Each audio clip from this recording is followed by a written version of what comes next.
the driver's seat. Only 1 point below Daniel Hemrick. That is an amount that can absolutely be overcome. Pressure, though, above the cut line. Hemrick, Creed, Smith, and Smith need to protect. They got to gain points, and those are all available. Let's get things underway here at the Charlotte Roval with our pre-race ceremonies.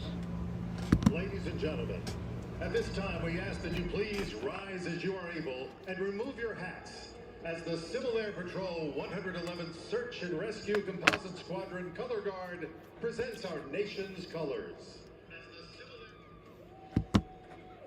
Here to offer today's invocation, please welcome Senior Pastor for Greater Mount Sinai Baptist Church, Reverend Dr. Major Stewart. Let us pray. Dear Holy, Supreme, and all-wise Creator, as we gather here in this moment at this NASCAR Drive for the Cure event, we humbly come before you with grateful hearts. And we're grateful because we woke up this morning with our name on the wake-up list, and for that we say thank you. We're grateful because you're still good and you're still on the throne. We say thank you. Now we invoke your presence and guidance as we prepare for this race. We pray for the safety of every driver, of every team member, and every fan who's gathered here to witness this historical event. Oh Lord, surround each driver with your protective and loving hand and grant them the wisdom and the skill set to navigate the challenges of this race. In the thrill of victory, may we give you thanks. In the agony of defeat, may you give us the strength to persevere. We offer this prayer in your name. Amen, amen, amen. Amen. And now, to perform our national anthem, please welcome computer engineering student at the University of Alabama, Cassandra Cleaver. Oh, so can you see by the dawn's early light what so proudly we hailed at the twilight's last gleam, whose broad stripes and bright stars through the perilous fight, o'er the ramparts we watched were so gallantly streaming, and the rocket's red glare, the bombs bursting in air, gave proof through the night that our flag was still there. Oh, faith and star-spangled banner and wave o'er the land and the free and the hope of the brave. Woo! Merca! What is up, motherfuckers and party people? How are y'all doing today? Sorry it took me so long to go live. I was trying to go live at 2:45, but I had to shit, and then, like, it was taking me forever to get the thumbnail. So, yeah. I will be right back. I'm gonna go get some water.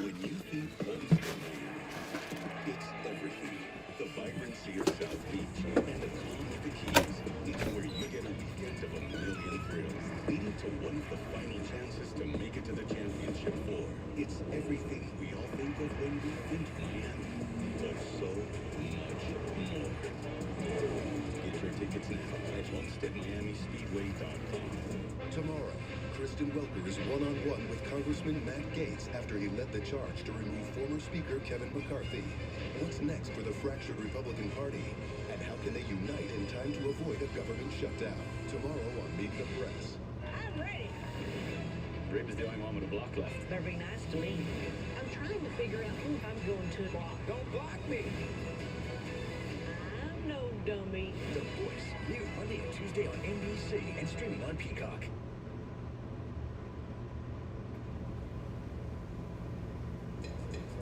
So you're going about 60. Is that about right?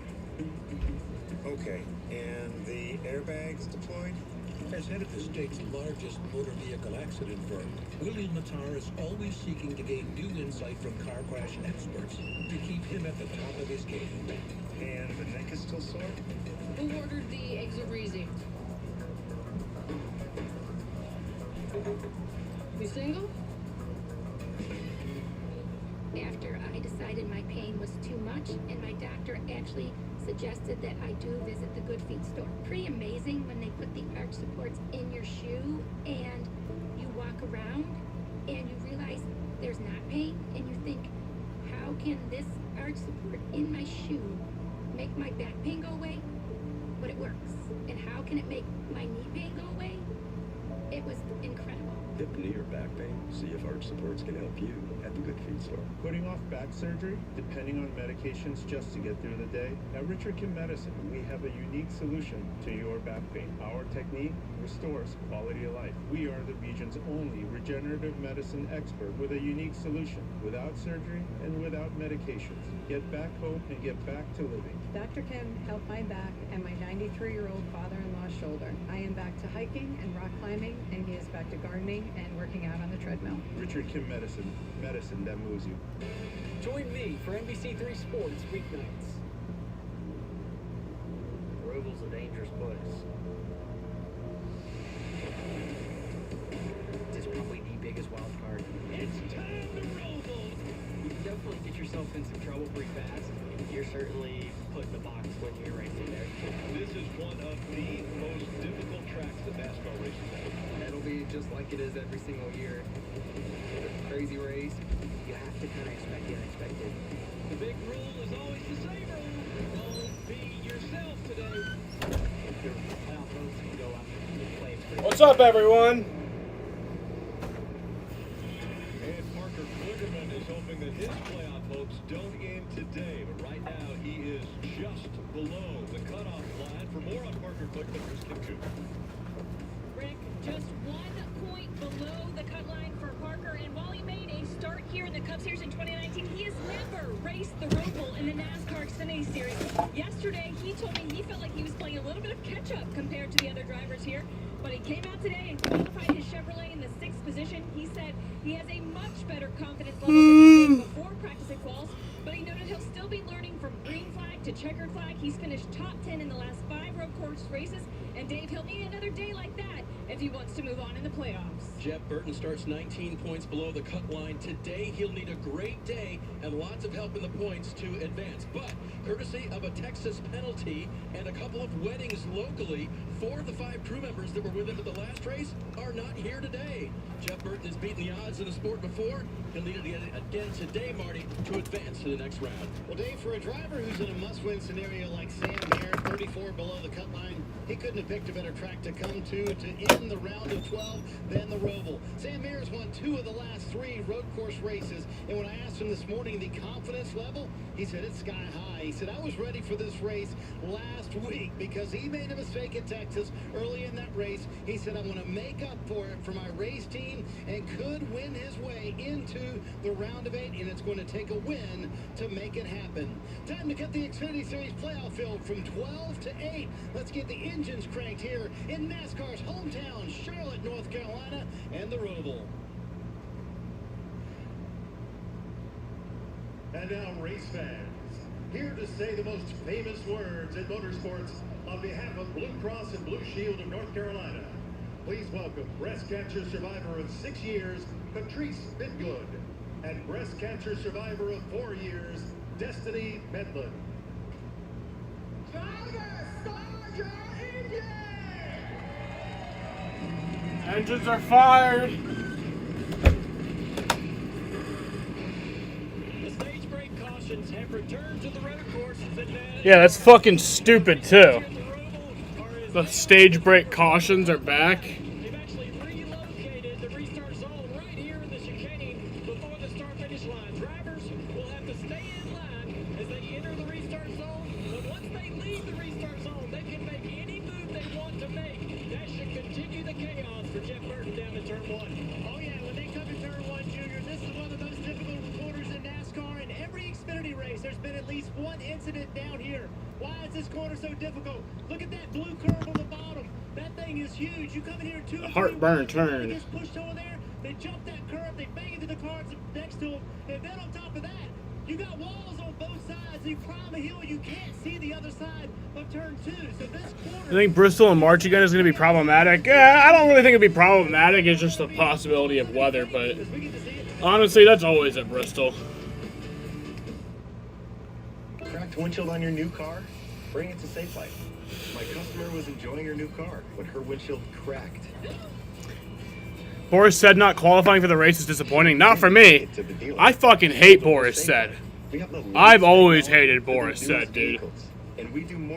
Me and my dad, like, pretty much every time a road course race comes around, and Boris said's, like, in the entry list, it's just, like, kind of an excuse for us to shit talk him. Me and my dad both hate Boris said, and we have forever, because of what he did to Greg Biffle. Eggman and Saucy Boy. 2 hot coffees. No matter what you call it, Wendy's breakfast is that breakfast. Choose Wendy's new 2 for $3 Biggie Bundles. Your pride and joy is measured in acres. Keep them looking their best with the Kubota lineup. Jesus Christ. Versatile sidekick utility vehicles. The #1 rated track. I'm gonna change my shirt. Durability and owner experience. Professional grade mowers for a professional cut. It's equipment built with one purpose, to get the job done right.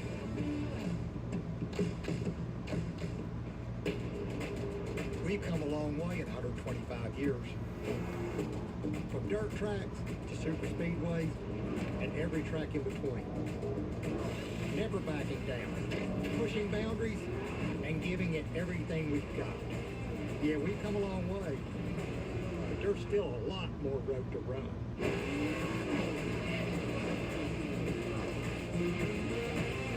Goodyear, the official tire of NASCAR. One of the most difficult racetracks in all the country. We've seen so many races there, so crazy, so wild. People transfer to the next round by only 1 point.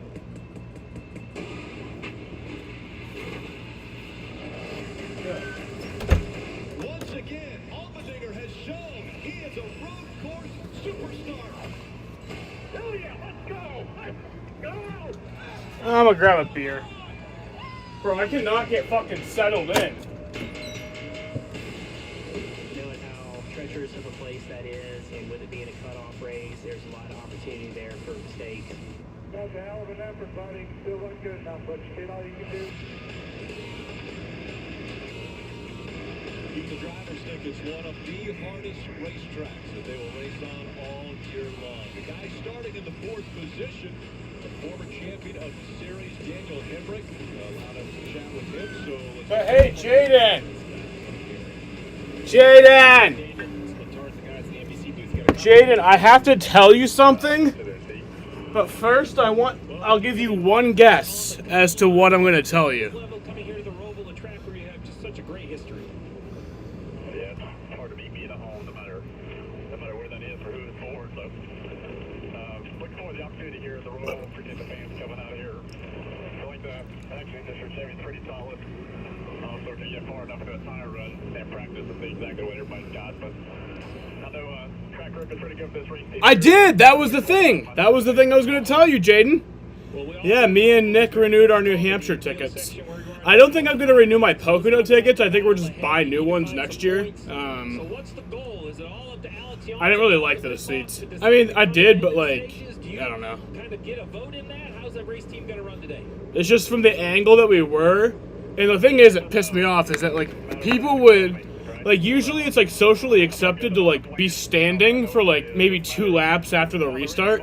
But some fuckers will just stay standing, like, for laps after the restart. And it's like, I want to sit down, but I can't because you fuckers are standing. So it just pisses me off. Yeah, I appreciate you guys. Appreciate all the fans. And yeah, hopefully it's fast to see the internet here. We're going to have a good day. Y'all enjoy it.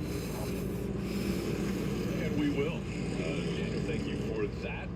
And with that, let's find out a little bit more about some of the other playoff drivers. One that is 9 points above the cutoff line, Kim, is Sheldon. So yeah, we got our same tickets for next year for $74. It was upbeat. They feel really good about what they have in the car for today's race. Yeah, New Hampshire Motor Speedway actually texted me. They called me like a month ago too.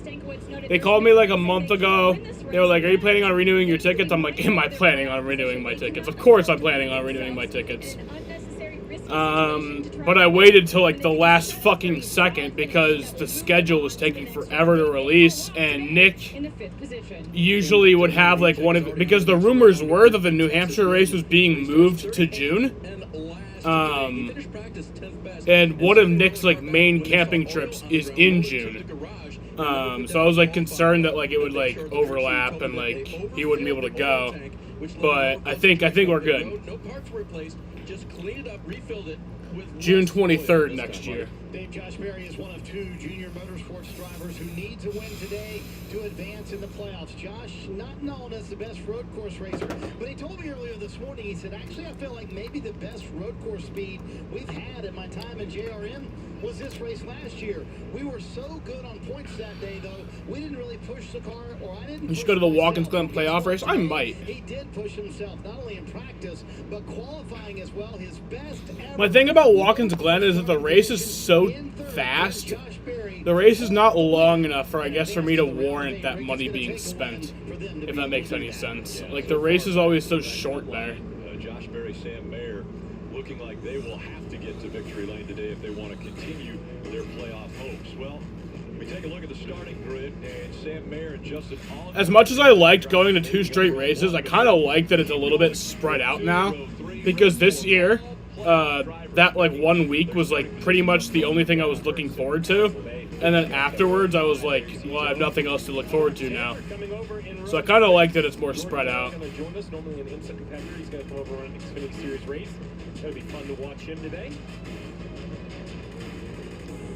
Sammy Smith in row 11 in that 18. Still looking for a championship in the Xfinity Series, but it was announced last week that he will move to Junior Motorsports next year to run full-time. You see a little bit further back, a bunch of drivers that had to go to the rear because of issues, and you just heard that report. John Hunter Nemechek, luckily with that win, is advancing, but he'll start shotgun on the field. All right, Steve, it's been 5 years since they've been racing here at the Roval, but let's get a refresher. Let's take a look at the track map. Walk us through how you race this track. Well, it's the same 1.5 mile oval that we see for the 600, but we were on the infield this time. So 1 through 8, all the infield complex, slow second gear corners. Then you climb the banking, 9, 10, a backstretch chicane, 11 and 12, back on the banking again, and then a front stretch chicane, 15, 16, and 17, back to the start-finish line. All right, so now we see what the track looks like. How do you race it? Well, that's the challenge of the Roval. What makes it so difficult is the infield versus the high banks. The other thing that makes it very challenging. I think the ticket renewal deadline should be in November. I think it should be New Year's Eve. I mean, honestly, that makes sense to me. Like, why do I need to renew them 9 fucking months before the race? Over 30 laps, so all year long. Well, I mean, I guess it kind of does make sense because of they need to put out all those. They need to be able to sell tickets. You know, they can't wait forever to do that. Right around maybe lap 16 or 17 before the end of stage 1. Out in front of the field right now is the Toyota GR Supra. It's the official pace car for today's Xfinity Series playoff race. For a few more updates before the green flag flies, let's go back to Kim.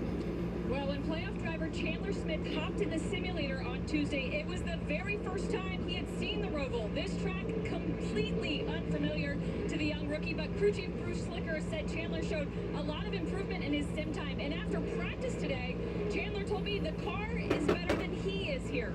But at plus 32 points to the cut line, they are not in a must-win situation. And they feel like as long as they don't do anything dumb, they'll find themselves in the next round at the end of today, Dave. Kim, time. Austin Hill won 4 times in the regular season, has not won. And no one leaves. 25 stage points in addition to a good finish at Texas and a not so good finish at Bristol. He has 44 points to the good above the cut line. They're in a great spot, not perfect, but a lot to work with today before they get into trouble. They should advance, Marty, but you know, you never know at the Roval. You do never know, Dave. You know, Justin Allgaier could really kind of take today easy, right? He won the first race in the round of 12, advanced to the round of 8 with that win at Bristol. But I talked to his crew chief, Jim Pullman. He said, no way, we cannot take it easy, especially here at the Roval. He made the point to me, we've been so good at road courses this year. We haven't come through with that win. That's what's been missing for us on the 17, and I'm a huge believer in momentum. Pullman said if we can have a good run today and we can maybe even win this race, that's only going to help our effort next week at Las Vegas when the round of 8 begins. Let's take a look at the points again. It comes down to this race. One race to determine who are the 8 that will fight for a championship when we start next week. I did not watch the F1 sprint race. I was taking a nap. I planned on watching it, but I did not sleep at all last night. So I had literally been up since like 9 a.m. yesterday. So I only worked 4 hours today from 8 to noon because I wasn't even supposed to work today, but I was just being helpful. So then when I got home, I took a nap. Did Max clinch the title? If you have an issue, it can cost you 18 points very quickly. Well, let's listen into the 10 radio of Daniel Hemrick. Best man, do the job. We believe in you. We got you all day long. No mistakes, man. Good luck and have fun, brother. Yes, sir. Appreciate you guys. Humble victory, gracious at defeat. No matter what the day you Yep, Max Verstappen is your 2023 Formula One World Champion. Yep, Max did clinch. All he had to do was finish 6th or higher. That was radio from the 10 of Daniel Hemrick and his team, and then separate radio, obviously, from Parker Kligerman and his team in the 48. Those two right now are on either side of the cut line. Hemrick is currently in, Parker is out. If the nerves weren't high enough, we're going to get to see that new restart zone and the official starting zone of the race that Dale Jr. talked about. It's now in the chicane. There it is. That's the first line where you can take off from. And it's in the hands of Sam Mayer and Justin Allgaier. At the start of the race, the green flag will let them know when they can go. And all right. The elimination race for the Roval is now underway. Green flags in the air. We are racing from the Charlotte Roval.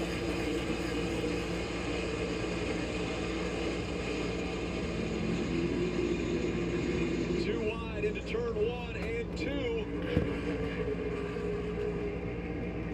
We'll see if Allgaier can stay there through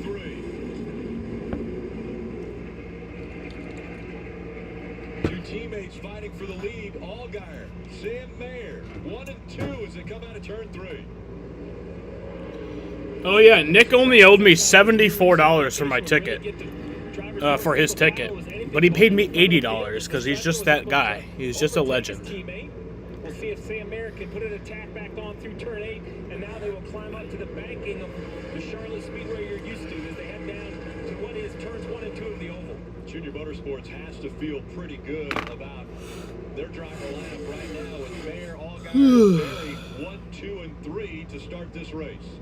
And Josh Berry comes into this race probably needing to win it if he wants to advance in these playoffs. And a good start qualifying.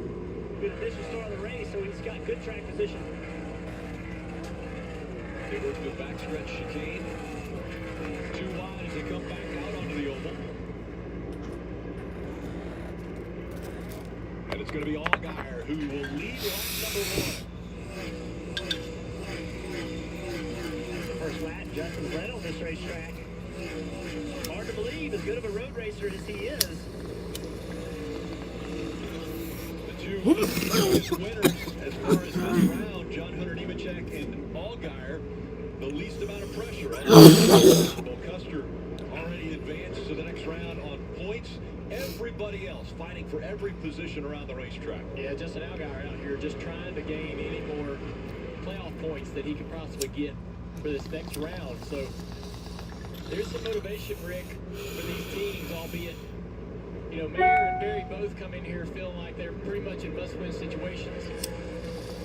And Steve, that's got to play into the strategy. You to us that stage 1 ends at lap 20. If Sam Mayer can stay up here, maybe potentially win stage 1, that's 10 points that he could gain, and he's in need of points right now. Yeah, the real decision is what does his team decide. So if you pit before the end of the stage, you give up the chance to score points, but assuming the rest of the cars pit for that under that caution, you'll kind of leapfrog the field. So decisions remain about 16 laps away. Right now, the distance between 1 and 2 are about 2 car lengths between the 7 and the 1, Marty. And to Steve's point, Rick, that's really the winning strategy. Sort of pit before the stage is over with. So that's the dilemma, Steve, for Jim Pullman, the crew chief and the leader, Justin Allgaier. If the playoff point is there... You want to see NASCAR try the Pocono road course? That'd be cool. I'd love to see NASCAR try the New Hampshire road course, because that's like the only like Roval that like goes outside the track. If you look at their road course. Every point seems to matter in these rounds. If I'm anything but the leader, the decision gets much easier. You just But one thing that I would really love is for NASCAR to make like a street course oval like combination. So you go to Indianapolis, you kind of do like a street course race like outside the streets like surrounding Indianapolis Motor Speedway. And then you break off and you go into like a tunnel that goes inside the track. You go around the oval and then come back out. Like, I think it'd be really cool. Into the road course. How difficult is that as a transition? Well, the banking of the normal Charlotte Motor Speedway that they're approaching right now, this is really about the best your car is going to drive. The car is loaded, makes good grip, because normally you're going through there much faster, but you have a setup in the car that's made for a road course, and that's made for braking and slow corners, and that is the balance they all have to make. Driving, it's not difficult in the oval part of the racetrack, but setup variances between the slow parts and that part is very difficult for the crew chief. I believe the 45 of Leland Letterman has missed the back straightaway chicane and to come to a stop. So here that is. This is what we might see. An average of 10 missed chicanes per race here at the Roval, and that's what a driver has to do. If you miss that chicane, if you on the wrong side of those curves, you come to a stop, serve that penalty, or NASCAR will force you down pit road. Riding along with Parker Clearman and the big machine Spike like coolers onboard camera. Looking back from his 6th place position at Cole Custer, who's just behind him. The lead still about a car length separating Allgaier and Mayer. Down the backstretch they go to the backstretch chicane. Those braking zones, opportunities for guys to take an advantage. Try to take a position. Sam Mayer still keeps that 1 to 2 car length gap between the 2 cars.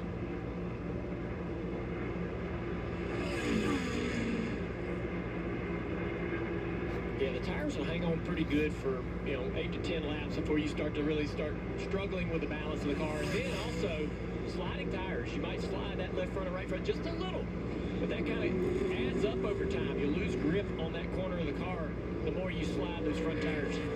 Sam Mayer is faster than Justin right now. He just cannot find a way to get around him. Justin's doing a really nice job on the corners leading up to the braking opportunities, which are passing zones. You see this part of the racetrack, Mayer is just faster in the slow part. So Justin knows that. So Justin's job at the moment is to just not make a mistake here, keep him in check, and then see Sam's going to try to cross him over, get underneath him. Great move.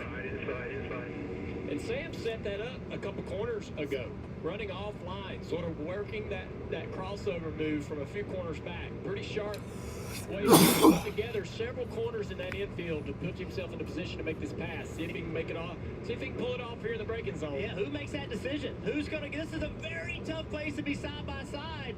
Justin is not going to give it up. Sam trying to get back on the outside of it. Yeah, come on, Sam Mayer. That's going to be... There you go. Pass him for the lead. Decision that both of these guys are going to have to make, because this is a very tough spot there to be side by side. How you doing over there, owner? Well, we'll see here in a minute. Going to the front stretch chicane. And Sam Mayer takes the lead. Spot away from Allgaier. So Justin finally says, all right, you know, you're working hard. He can see Sam working that hard around him. Jump the curb here, man. And he's like, I'm gonna let him go. He's faster. He's pressuring me. I'm gonna make a mistake if I don't. Sort of back down, regroup. Now Josh Berry is drawn to the back bumper of the 7 car. And Justin may say, okay, I think I'm better than Josh. I haven't seen Oh, the 44 is around. Is that Rajat Caruth? Rajat Caruth, Yeah. 44. 02 has a couple of stops. He must have missed the chicane trying to avoid. You have to stop in the circle. Great work by the spotter there to let Rajat know that he needs to serve his penalty. Brandon Lyons, he spots for William Byron on Sundays. Spotter giving him that information. So already 5 laps complete at the Charlotte Roval, and it's been eventful for a few drivers, including Rajat Caruth going around there. Trilogy for COPD. Birds flying high, you know how I feel. Breeze drifting on by, you know how I feel. You don't have to take COPD sitting It's a down. new dawn, it's a new day. It's time to make a stand. And I'm feeling good. Start a new day with Trilogy. No once-daily COPD medicine has the power to treat COPD in as many ways as Trilogy. With 3 medicines in 1 inhaler, Trilogy makes breathing easier for a full 24 hours, improves lung function, and helps prevent future flare-ups. Trilogy won't replace a rescue inhaler for sudden breathing problems. Tell your doctor if you have a heart condition or high blood pressure before taking it. Do not take Trilogy more than prescribed. Trilogy may increase your risk of thrush, pneumonia, and osteoporosis. Call your doctor if worsened breathing, chest pain, mouth or tongue swelling, problems urinating, vision changes, or eye pain occur. Take a stand and start a new day with Trilogy. Ask your doctor about Once Daily Trilogy and save at Trilogy.com. Wendy's new breakfast 2 for $3 is so good, the crew is giving every combination code names. I got that sauce biscuit and some Tay-Tays. Eggman and Saucy Boy. 2 hot coffees. No matter what you call it, Wendy's breakfast is that breakfast. Choose Wendy's new 2 for $3 Biggie Bundles. 75 years around this epic track. But we've never stopped moving forward.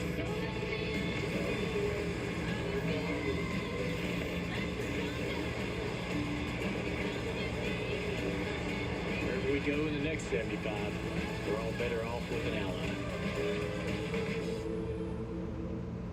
What even is this? Don't touch my things, gross. Janice, when you bundle your home or renters with your auto, Progressive provides 24/7 protection for almost everything you own. But do you really need my weighted hoop? It's for my snatched waist. It's my dog Chase lounger. Foot treadmill. That's my Tuesday chalice. Purse that says purse. Hyperbaric oxygen therapy chamber. I can't live without oxygen. Solid gold coffee machine. Lake making kit. Really? Can Progressive cover that too? Yes, but... Hi, it's Janice. I'll take 5. Is my voice on TV or... With the Sonic 2 for $7 deal, you can choose from 3 delicious favorites for only $7. A Sonic cheeseburger, chicken sandwich, or foot-long chili cheese coney. It might be the greatest pairing since cherry and limeade. Sonic 2 for $7 deal. The boys. The Niners.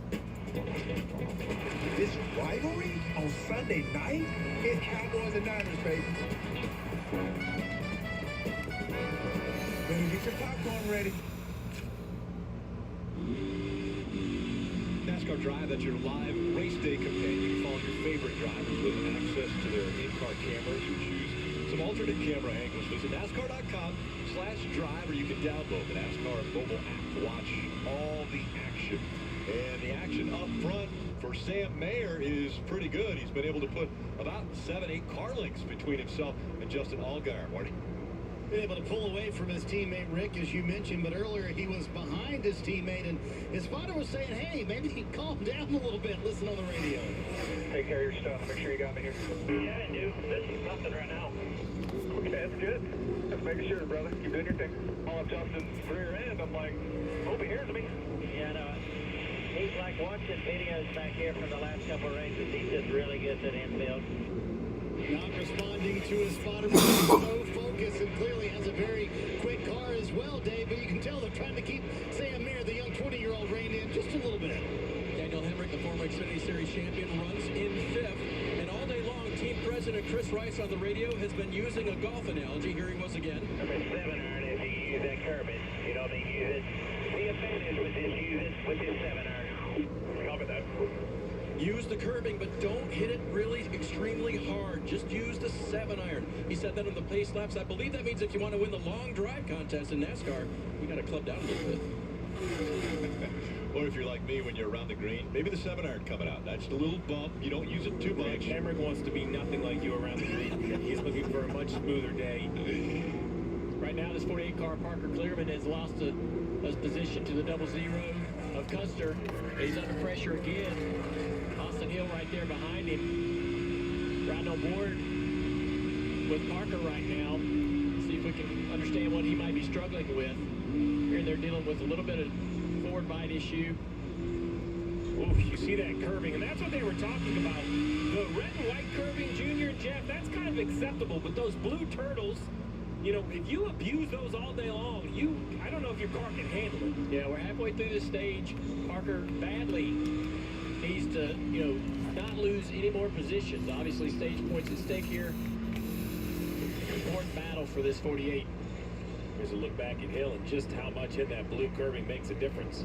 See, the second curving, no problem, right? The first one, Rick, big, launches his car up in the air, but if you stay on the red and white part, the car stays much calmer. And Parker told me before the race that he felt like in practice he still had more to give than he was able to show, but right now the car not to his liking. Like Junior mentioned, he needs more drive off. Also, the team just told him he's losing the most speed in turn 8. That's a great information, Kim. Turn 8, that's approaching what is NASCAR turn 1. So you come through turn 7, you climb up the banking, and that is a very difficult corner. Very tight. Got to get the car to turn. You talked about how important it is for stage points. Well, Parker Kligerman came into this race 1 point behind. He was behind Daniel Hemrick and Sheldon Creed. Well, both of those drivers are in front of him on track right now. We saw Sam Mayer with a big mirror full of Justin Allgaier as they went through the backstretch chicane. Looks like Allgaier a little bit better on the big track. Yeah, the infield is where Sam Mayer really shines. This is right around the time where we should see balance issues or real pace, long run pace start to develop. We know Sam Mayer can get around a road course. We know he's fast there, winning 2 of those this year, but how good is this car through this 20-lap run? It looks like Justin, Sam may be running his car very hard, heating up the brakes. A lot of things are starting to fade right now. He's pushed the tires to the limit. There's more tire tipping, less grip. We're in a front like this, so it's like, as good as the car is, I kind of want to talk him to sleep a little bit and just have something in his ear like I have, you know what I mean, just so that we don't kind of lose focus on what we're doing. Talking to sleep? I don't know if I want to talk a driver to sleep when he's out there working. Yeah, I don't know. I couldn't understand what that was all about. But the 7 car started to put a little bit more pressure on this one. And we heard him say how he was just taking it easy out front. He's not really pushing the car that hard. But obviously, I think he'd rather have a little bit more comfortable lead than this. 11 car right there gets loose. Stuart Taylor. Great to see him back in the series, back in NASCAR. Going to get a little loose on the braking zone there. Wheel hop or some rear lockup. Was that in the 11? Oh, Jordan Taylor's in the race today. I didn't know that. Here's a good battle right here. What's your link, Jaden? And right behind him is Custer. Custer's car ready for Martinsville. On these 2 cars. 4th, 5th, and 6th right here in front of us. Yeah, boy. Spot back away from Creed. Creed now goes on the defense. Looks in the mirror and sees nothing but the Ford of Custer. So Custer, will he be able to set up a crossover move over the next series of corners, much like Mayer did, to take the lead? Hemrick pulling away. I totally agree, Jaden. Every year, I think every NASCAR fan should be required, like, legally, by, like, a cult-type thing. Like, it should be, like, in a cult-type thing. Every NASCAR fan should have to go to Martinsville, Virginia. That car must be placed up against the turn 3 wall. And NASCAR fans must perform a seance and each take a turn kissing the car.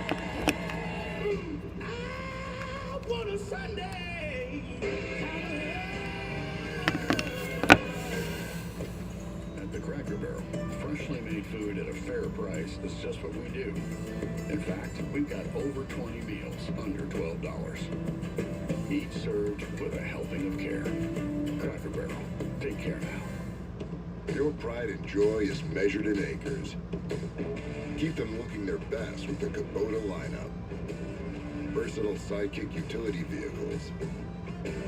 The #1 rated tractor brand for durability and owner experience. Professional grade mowers for a professional cut. It's equipment built with one purpose, to get the job done right.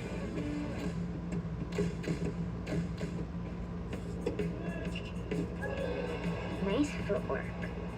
Man, you're lucky. Watching live sports never used to be this easy. Now you can stream all your games like it's nothing.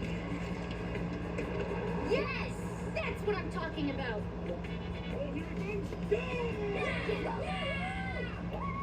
Running up and down that field looks tough. It's a pitch. Get way more into what you're into when you stream on the Xfinity 10G network. Time to meet your team.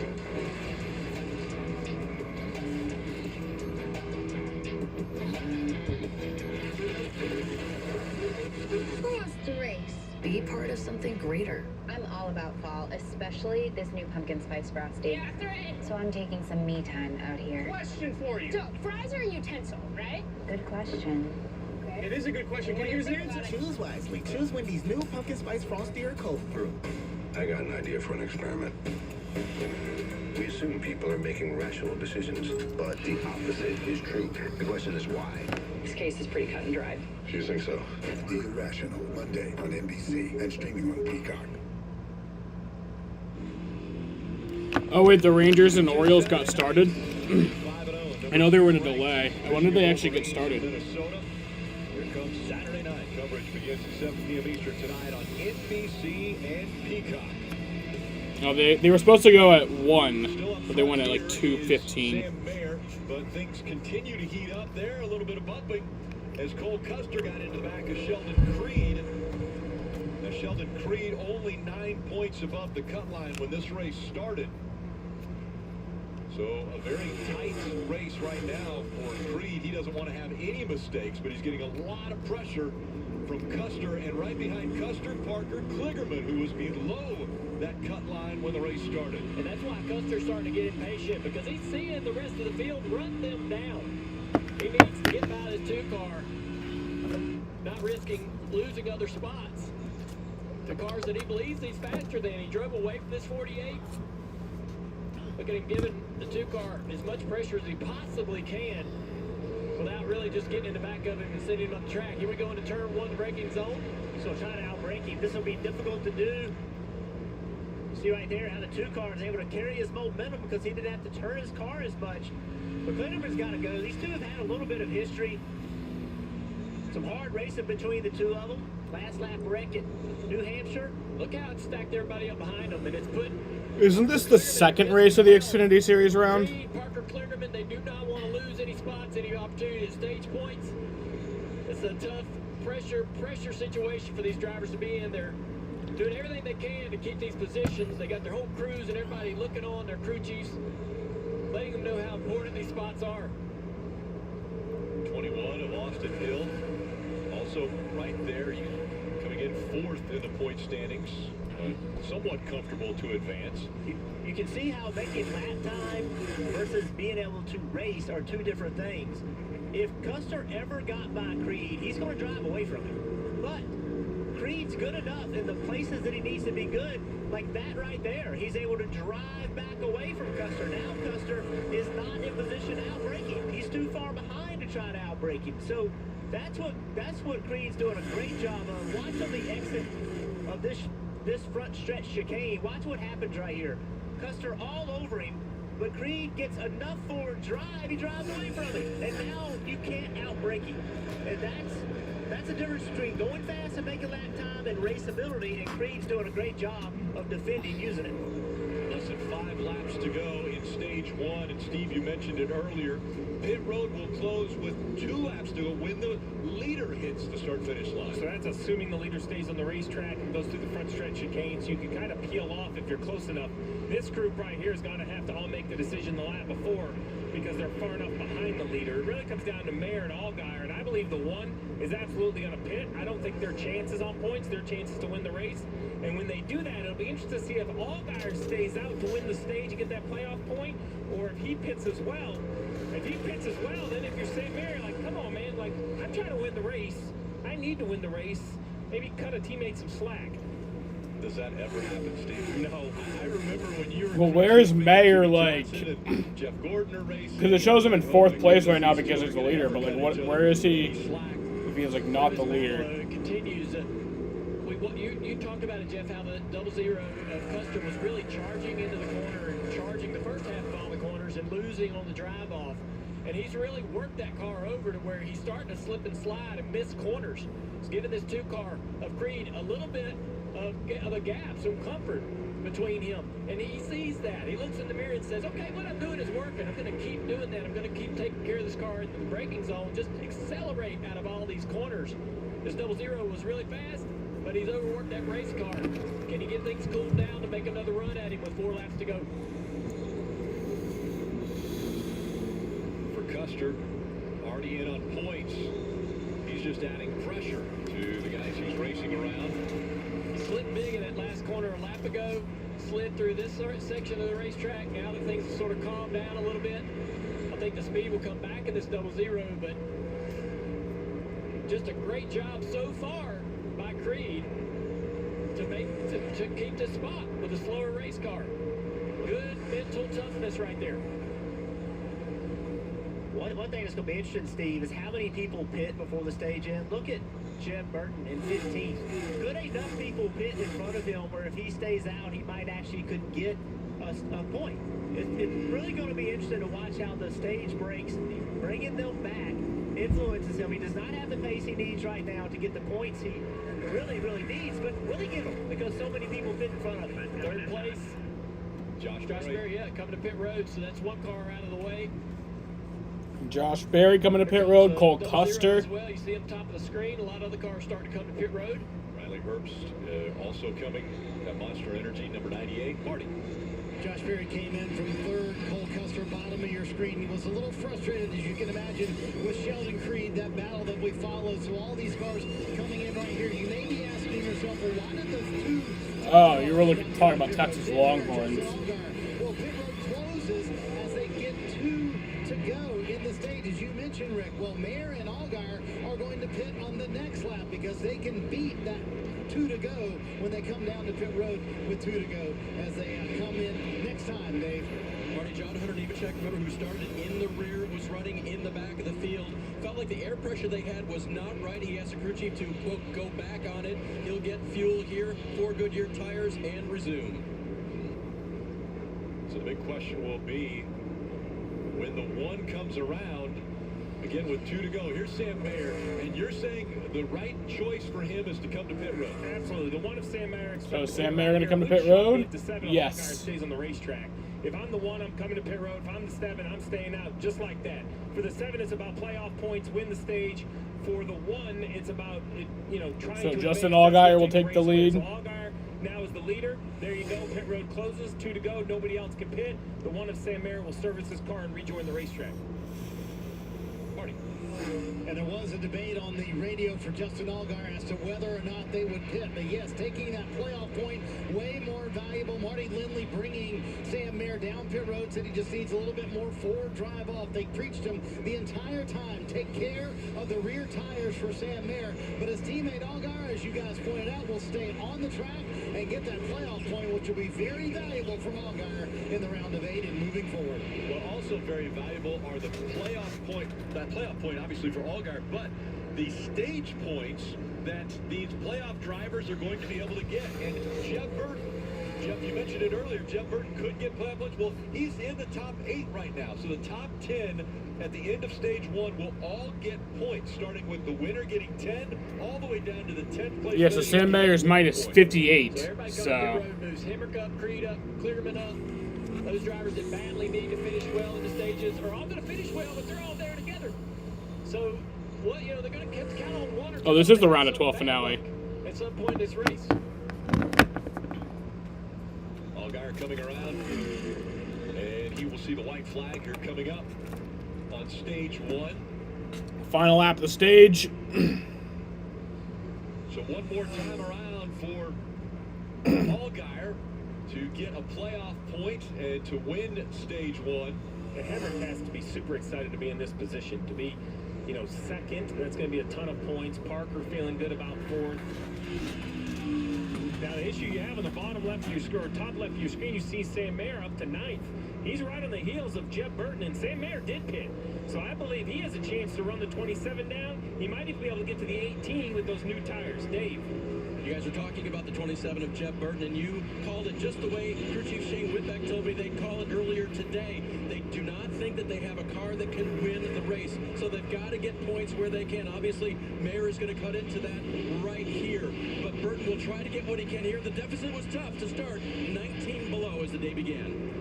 What I'm curious about, Steve, is I see the one car get it by the 27, and that's going to earn him another point. But is that really what Sam Mayer needs to be doing right now? In my eyes, I'd rather he be going slow, taking care of these tires, not putting any pressure on them.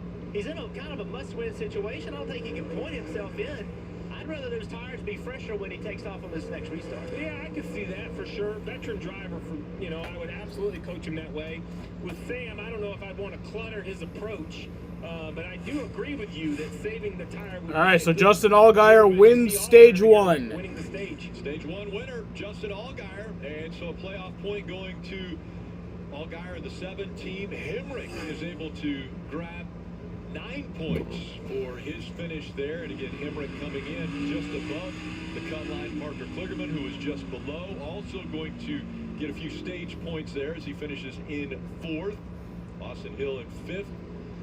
So we mentioned Sam Mayer, even after coming to pit road, strong enough that he finishes inside the top 10 with an 8th place finish. Jeb Burton 9th, and rounding out the top 10 is Josh Malicki.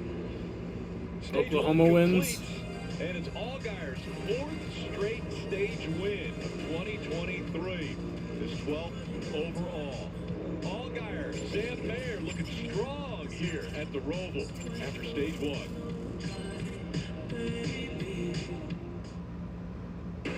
In the NASCAR Xfinity Series playoffs, names are made here, and here, and definitely here. But with the championship on the line, your name can only take you so far. A will to win, a hunger for speed, and a whole lot of attitude. That's how to see your name in bright lights. The NASCAR Xfinity Series playoffs. 20 years ago, I escaped from you. And then you kidnapped me. What's in the basement? Found Tuesday on NBC and streaming on Peacock. Smart buyers are choosing Toyota certified used from Burdick Toyota. Get 5.49 up to 60 financing on Toyota certified used Corolla, Camry, Highlander, RAV4, and Tacoma models. Shop certified at Burdick Toyota in Cicero. Have you thought about how you would like to be remembered? Many think mausoleums are beyond their budget, but it's often a more affordable option than in-ground burial. Woodlawn Cemetery's beautiful and well-maintained mausoleums are also accessible to loved ones year-round, making them both convenient and cost-effective. Create a timeless place where generations of family and friends can honor your memory with mausoleum interment at Woodlawn Cemetery, located on Grant Boulevard in Syracuse. Woodlawn Cemetery, a better place to remember. Hi, I'm Julie Beheim for ARC of Onondaga. ARC is currently hiring registered nurses. Do you enjoy making an impact in the lives of others and want a work-life balance? Enjoy no evening, weekend, or on-call shifts. ARC is offering a new sign-on bonus of $5,000. RNs, we know you're exceptional. This is your chance to be extraordinary. Apply now at arcon.org/jobs. Work a consistent caseload and enjoy a flexible schedule. ARC of Onondaga, turning disability into ability. At Burdick Toyota, all of our hand-picked pre-owned Toyota models offer terrific value for the money, and so do our other carefully chosen used rides. Find better used every day at Burdick Toyota in Cicero. Shop burdicktoyota.com. The land battle in downtown Syracuse, Sunday after football. NBC Sports coverage of NASCAR is brought to you by Toyota. Let's go places. And by Progressive. Save when you bundle auto, home, or motorcycle insurance. Visit Progressive.com. Stage 1 is complete, and really not that many came to pit road before pit road was closed, so we're going to see a lot of action when they open up pit road here in just a moment. Here are the stage 1 points that were earned. Mentioned the top 10 all receiving points from winning, getting 10 points all the way down to finishing 10 and getting 1 point. Parker Kligerman, who was just below the cut line, he grabbed 7 points there, very valuable. Sheldon Creed was above. I'm a whole different person. It's a gift and a curse, but I cannot reverse it. I can't reverse it. It was a gift and a curse, and now I'm drinking too much, so I'm gonna talk with a slur. Last time I saw you, it ended in a blur.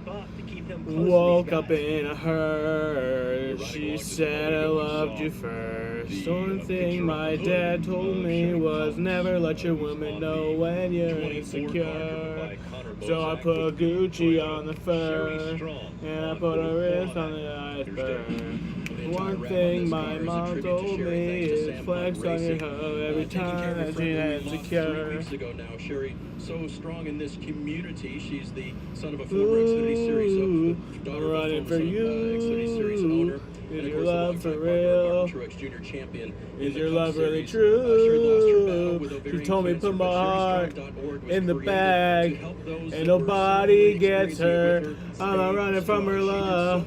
I'm not fast, so it's making it worse. Now I'm digging up a grave from my past. I'm a whole different person. It's a gift and a curse, but I cannot reverse it. They'll have a life after that Sherry would have loved with their 2 Labradoodles in that family. We're just so I love that paint scheme. Connor Mozak. To honor Sherry in this way this weekend. Had the opportunity to hang out with Buzz and the family and friends. Did a celebration of life for Sherry Pollux this last week. And there was singing and dancing and stories being told. The one thing that Sherry had said was she hopes that her legacy continues on, not just in the NASCAR world, but overall. And I will guarantee you that the presence of Sherry Pollux on this earth has made it a better place. That is true. Getting ready for pit stops. The world's pretty now, shitty, pit but road will be open. people like Sherry Pollux made it better. Will be Justin Allgaier, and coming right at you, Kim. And these stops will include Sheldon Creed. Sheldon saying he is tight everywhere, especially through the center of the corners of 1 and 8. Air pressure adjustment on those 4 fresh Goodyear tires, as well as 1 round up on the track bar. You see that chassis wrench. Parker Kligerman also getting a chassis wrench. He documented he could not get the power down like he liked it, Dave. Mission accomplished for the 10 of Daniel Hemrick. 9 stage points. He needed points coming in on that cut line, so that was good for them. We'll get a slight adjustment for his car. Marty? Dave, normally when you don't flip the stage, it's a fairly big penalty, but I think everyone on the 7 team with Justin Allgaier was a little surprised that so few teams made that strategy call. Allgaier said all I was doing that entire run was concentrating on not sliding the tires. They hold serve here on pit road, Rick, but they think they'll restart around 13th or so. That's not too bad for doing that move. A couple positions gained for Creed, Austin Hill, as well as Jeff Burton. When my doctor gave me Breasttree for my COPD, things changed for me. Breasttree gave me better breathing, symptom improvement, and reduced flare-ups. Breasttree won't replace a rescue inhaler for sudden breathing problems. It is not for asthma. Tell your doctor if you have a heart condition or high blood pressure before taking it. Don't take Breasttree more than prescribed. Breasttree may increase your risk of thrush, pneumonia, and osteoporosis. Call your doctor if worsened breathing, chest pain, mouth or tongue swelling, problems urinating, vision changes, or eye pain occur. Ask your doctor about Breasttree. Ma, are you sure you don't want to go bowling with us tonight? Yeah, no. There's my little marzipan. Oh, my daughter gives the best hugs. We're just passing through on our way to the Jazz. Yeah, Phoenix did used to have a road course. And we wanted to thank America's #1 motorcycle. But ever since like the reconfigurations, I think they've had like 2 reconfigurations that I know, right? fucked it up. Well, cherish your friends and loved ones.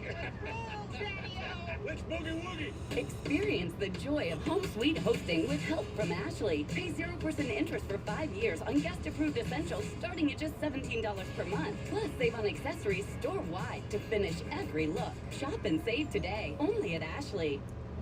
Casey Kane. He was a good man. Or I say that like he's dead.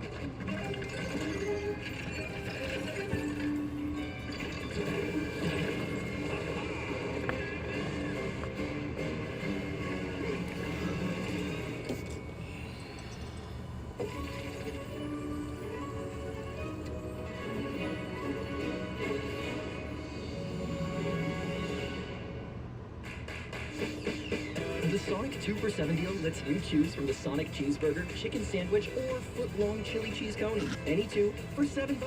Because that friend that says they only want one bite never just wants one bite. Sonic 2 for $7 deal. From the Charlotte Roval, it's the drive for the Cure 250. So my Blue Cross Blue Shield of North Carolina. Getting ready for the start of stage 2. And a little bit of confusion, I think, out of this field. The lights are back on. I believe they were supposed to be choosing starting on the inside lane or outside lane down the backstretch. And then the lights came back on, so they went back single file. Okay.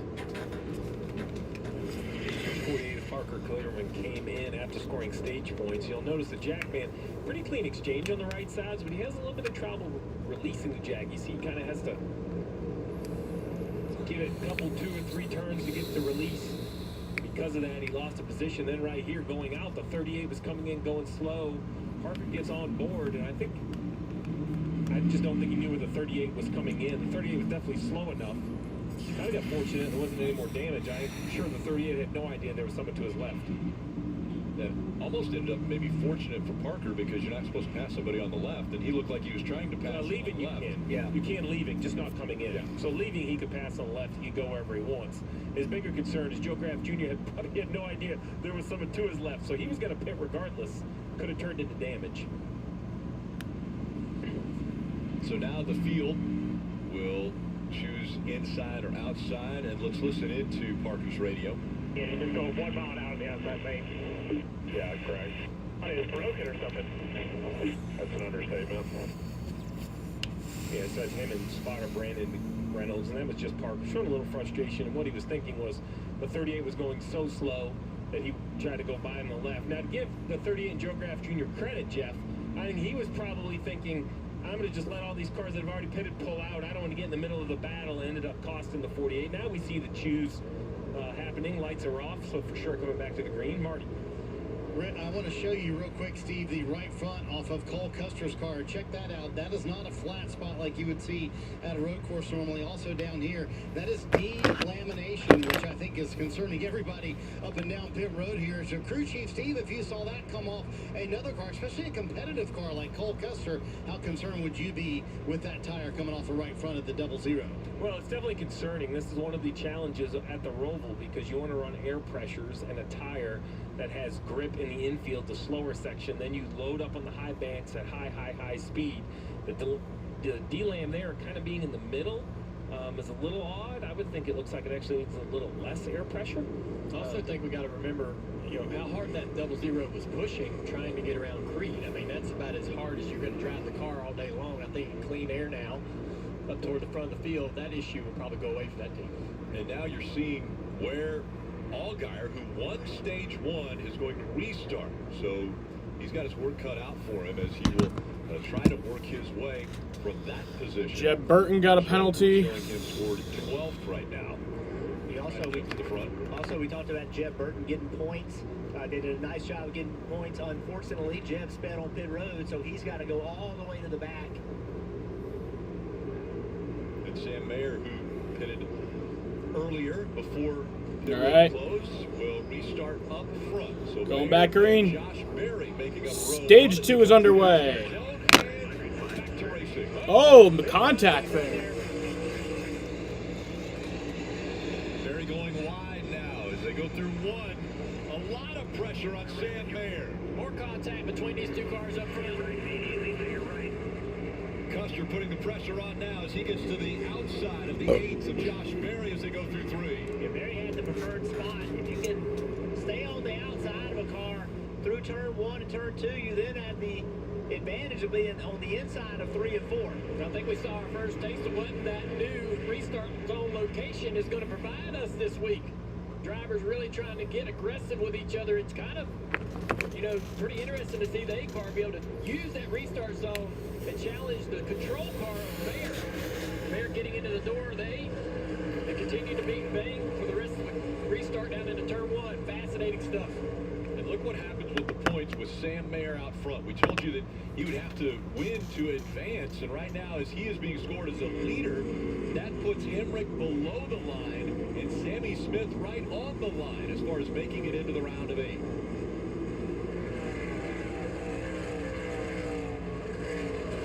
Take another look at the restart. So the 8's right there. He's in a good position. Mayer slips the rear tires and throttle, slides the back into the door of the 8. Josh gets wide here, trying to get a good exit off of 1. More contact a moment later. Those 2 drivers pretty much know one of them has to win this race. They both can't win it. One has to win to be able to move forward to playoffs. Teammates not in a position to really work together. They have to race each other as hard as they can. As they're running, Parker Kligerman 19 points below the cut line. Sammy Smith right now. And there's Sammy Smith in the 18. Yeah, that restart, that whole exchange did not work out well for Parker Kligerman. He is now to 17th. The guys he's racing for points, Hemrick's in 11th, Creed in 8th. See the 18 of Sammy Smith clearing the 24 of Connor Mozak. Kim. And when I talked to crew chief Jeff Mindering for Sammy Smith, he told me you can get yourself into a lot of trouble here racing defensively. And so right now, after that incident, they got on the radio, they told Sammy, just keep your cool. We are not even to halfway yet. You need to refocus. Keep your cool on one of the most difficult races right here that they race. Big damage. Yeah, damage to the right rear of the 43, and so Ryan Ellis has issues. That seemed to happen, I don't know where that happened, but somebody's gotten in the vacuum, so we got another car out there with a little front damage. Could he have backed that into the wall? It's possible, Rick. Also, looked like a little contact, maybe off NASCAR 2. Asgrala with an aggressive move. The 10 car making it 3 wide. Wow. Daniel Hemrick going for it. Yeah, that is an aggressive.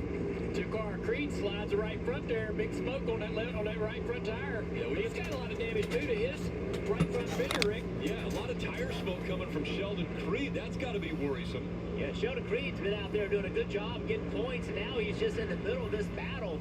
Kaz Gralla does not care about Sheldon Creed's points. He's trying to take this spot. Where did the damage come from, though? The right front of that 2-car is pretty significant. Just below the headlight there. Maybe that was the issue. Well, it wouldn't have had. Creed was too far forward compared to the 43 of Ellis. But yeah, you're seeing a lot of smoke come out from the right side of Sheldon Creed, and that damage to the right front.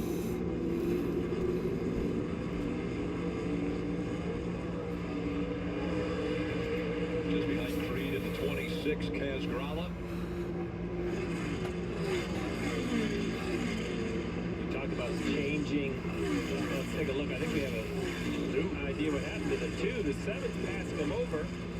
Oh, and he kind of just tries to turn in and get in line and makes contact with the left rear bumper cover at the 7. 7 run not really doing anything wrong. Goes a little straight over the curbing, but looks pretty normal.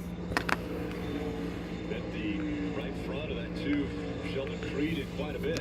Well, why that matters is with Mayer leading, and it would be the same with Berry leading because both are below the cut line. We talked so much about Kligerman coming in below the cut line, but now with this new winner, that puts Hemrick below. So even the race that Hemrick is having, he's 5 points below Creed. So that move Hemrick made, the kind of 2-for-1 pass the 10 car made a couple laps ago, even more valuable as now we see the 2 and the 26 kind of stagnant, but up in front of the 2, the 10 slowly pulling away.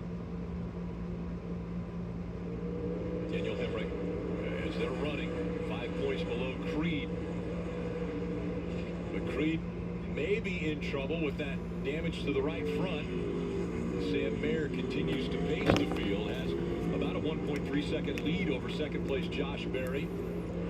Cole Custer, Riley Hurst, Alex LeVay, the top 5. Allgaier led 9 laps, and Sam Mayer has been out front 18 here at the Roval. The company goes to the firstborn Audrey. The model train set is entrusted to Todd. Mr. Marbles will receive recurring deliveries for all of his needs in perpetuity, thanks to auto ship from Chewy. I always loved that old man. What's it say about the summer house? Yeah, the summer residence goes to Mr. Marbles. Plot twist. I'm sorry, what? Doesn't make logistical sense. Unbelievable. Pets aren't just pets. They're more. You got a train set, Todd. Save 35% off your first auto ship order at Chewy. With Sonic Trick or Treat Blasts, you get Oreo cookie pieces, Heath Toffee, and M&M's Minis blended with creamy soft serve. 3 Halloween favorites, without even having to steal from your children. Sonic Trick or Treat Blasts.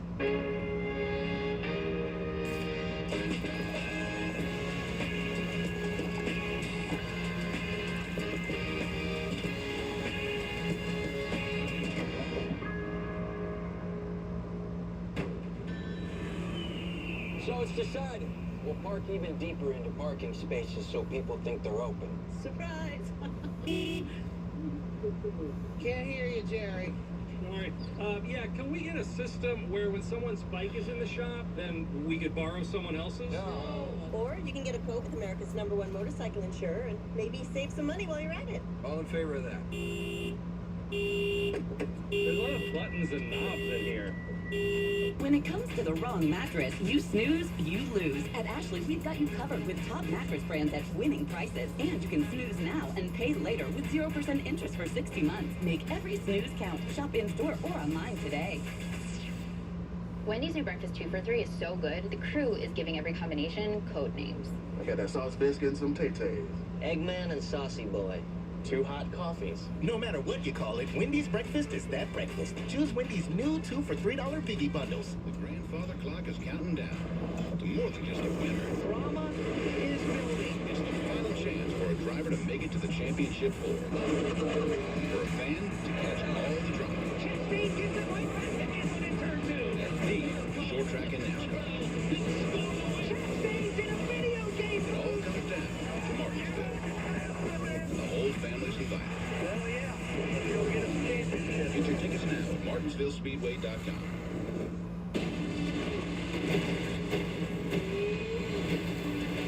Go me this time. This is a big day. You're actually enjoying this.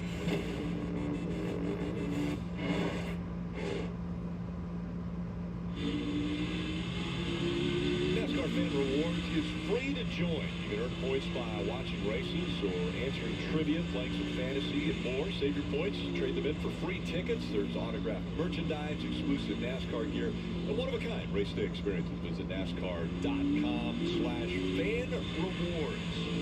Fans getting rewarded right now for battles all around the racetrack as we see the drivers that are currently 7th, 8th, 9th, and 10th in points. And again, the top 8 in points advance into the round of 8, with the bottom 4 getting eliminated after today's race.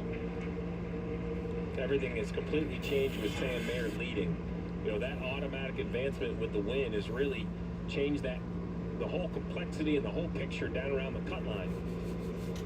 And that's assuming that he continues on this pace. So strategy-wise, what are you going to do at the end of stage 2, Steve? I think with 2 laps to go, at the end of stage 2, you're going to pit again. So you see we're 11 of 20 coming around to have 9 to go in this stage. So you'll come 2 laps to go in the stage. I expect the 1 to pit, the 8 will pit as well. And that's the challenge for those guys.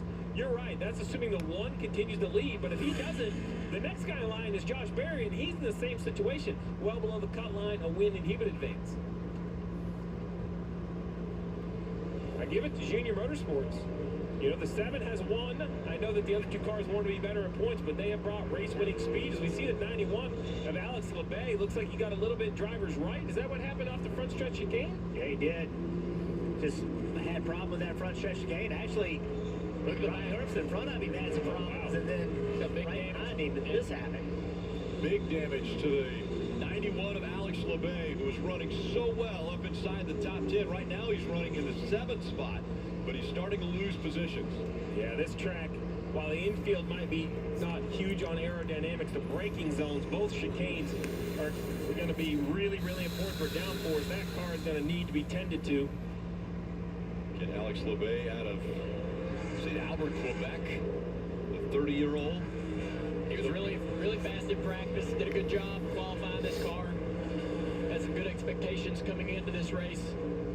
Probably the best car, he'll tell you, the best car he's probably been in this series. The day's not over. I mean, that damage is pretty significant, but might be able to get the repairs done. He's a good enough road course racer. There's a lot of things can happen in this final stage. Let's see what happened here. He gets over that final curve just too much. See how fast he was catching the 98, though? Yep. Something happened to the 98 as well, and I wonder if that wasn't some sort of a distraction for Alex. Cascarallo is going to work to the inside and pass him. Well, if you ask yourself, why is LeBay not pitting? Well, he knows in 8 laps the caution's going to come out. So all his goal is right here is to just kind of, you know, you got to go to the tail of the field with repairs. So just don't make it worse. Let the guys go in an orderly fashion. Try to stay on the lead lap, which he should be able to do no problem.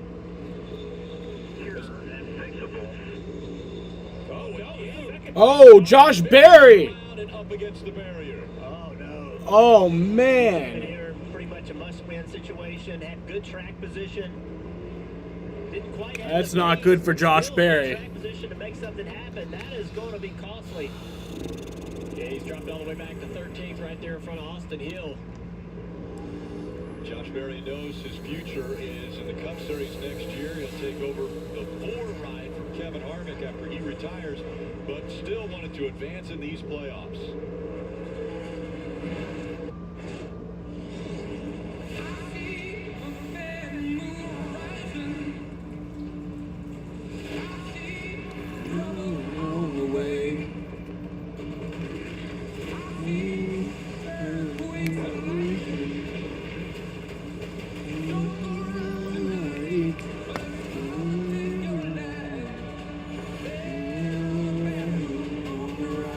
Toyota trucks.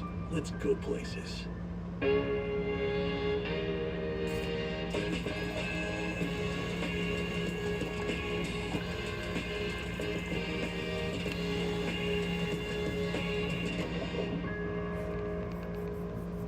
Experience the joy of home suite hosting with help from Ashley. Pay 0% interest for 5 years on Jaden, starting at just $17 per month. Plus, save on accessories store-wide to finish every look. Shop and save today, only at Ashley. And Doug. And Doug says you can customize and save hundreds on car insurance with Liberty Mutual. He hits his mark center stage. Jaden, who do you think's gonna win this race? By a baby grand piano. Are you replacing me? With this guy? Customize and save with Liberty Bibbity. He doesn't even have a mustache. Oh, look at Bee-Boo. Only pay for what you need. Liberty, Liberty, Liberty. Sam Mayer? Yeah, that'd be awesome. Like, get a must-win situation and win. And it's not even just kind of a must-win situation. Like, it's actually a must-win situation. With Sonic Trick or Treat Blasts, you get Oreo cookie pieces, Heath Toffee, and M&M's Minis blended together in one enchanting treat. Give your inner child some dessert, or it might throw a minor temper tantrum. Sonic Trick or Treat Blasts. In the NASCAR Xfinity Series playoffs, names are made here, and here, and definitely here. But with the championship on the line, your name can only take you so far. A will to win, a hunger for speed, and a whole lot of attitude. That's how to see your name in bright lights. The NASCAR Xfinity Series playoffs.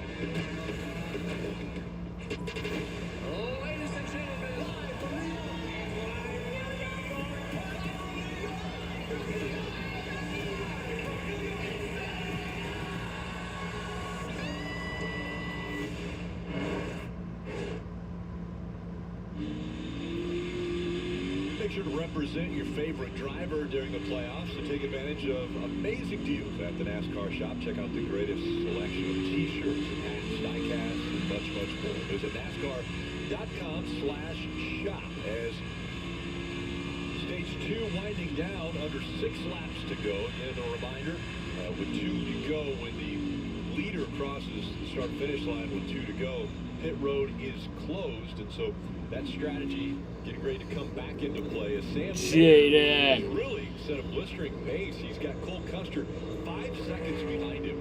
Doing a really nice job.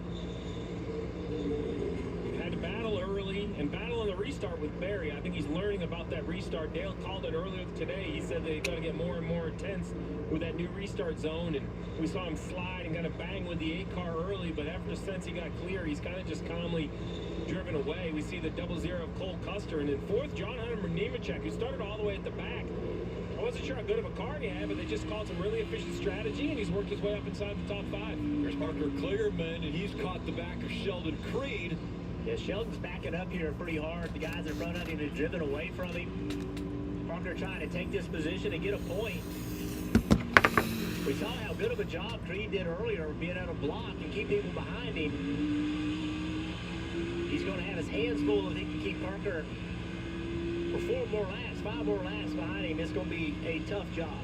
And this is another opportunity when Sam Mayer more than likely will come to pit road before the end of the stage. That's a playoff point that Cole Custer can earn. Unless he comes as well. I think the 0-0 might think he has a race-winning car. I think it's the 0-0 or the 20 or the 7. Those 3 are already locked into the next round. So I think one of them may stay out to get the playoff point. We'll see which one. Look at this 48. He's trying to set his car off to the right to be able to maybe outbrake into this braking zone. Not able to do it. Getting instructions not to let him block him. He's close enough here to maybe charge the entry of the braking zone. He's going to try to outbrake him into turn 1. 2's going to fight back on the outside, Rick. Almost clear. Parker now to the inside. Creed will be on the inside of the next series of corners. So tough for Parker as he works on the high side through 3, and he's going to clear him. What a great series of corners. Good job by Parker. Good clean racing by Creed. Very nice by 1. Focus ahead. Focus ahead. So now Parker Kligerman up to 8th. When it comes to points, the closest to him, Daniel Hemrick, is who he's fighting with for points if he wants to get in based on points. And Hemrick has about a 5-second bad advantage mood right on now the over right. Kligerman. So as we come to 3 to Don't go down tonight. The leaders probably won't pit because they can do it at 2 to go. But Sam Mayer has such a big lead. Custer, Herbst, Nemechek, Jones, the cars behind him kind of have to make a decision. I see So the bad moon rising. What the rest of these cars do. If you're going to pit, I see trouble on the way. Right here, I see earthquakes and lightning. so the possibility exists. I that see they come to pit road bad now, times a today. little bit further away from the 1, and we are getting Don't go around tonight. It's bound to take your life. There's a bad moon on the rise. I hear hurricanes are blowing. I know the end is coming soon. I fear rivers overflowing. I hear the voice of rage and ruin. Don't go around tonight, bound to take your life. There's a bad moon on the rise. So in theory, they're thinking this is our final stop of the day. So I agree that this is the final stop of the day. The question is, if not stopping now, you're going to be way back in traffic. We've seen Allgaier still not recover. He's only back to 5th. So the 1 for sure, as Marty reports, the 0-0 I had question about because he had advanced. So let's just see who decides to do what. The 1 Sam Mayer's pitting. Marty reported the 0-0. Got your things We'll see if he together. decides to join, he will. Somebody's going to stay Hope out, though, you with this are playoff quite point. prepared to NHL, the die. Roval 1 car, that red, white, Looks blue, like Nemechek we're gonna in stay for on nasty racetrack. weather. Earn a playoff point by winning the One stage. eye is taken for an eye. Well, don't go around tonight. It's bound to take your life. There's a bad moon on the rise. Don't go around tonight. It's bound to take your life. There's a bad moon on the rise. It's a good song.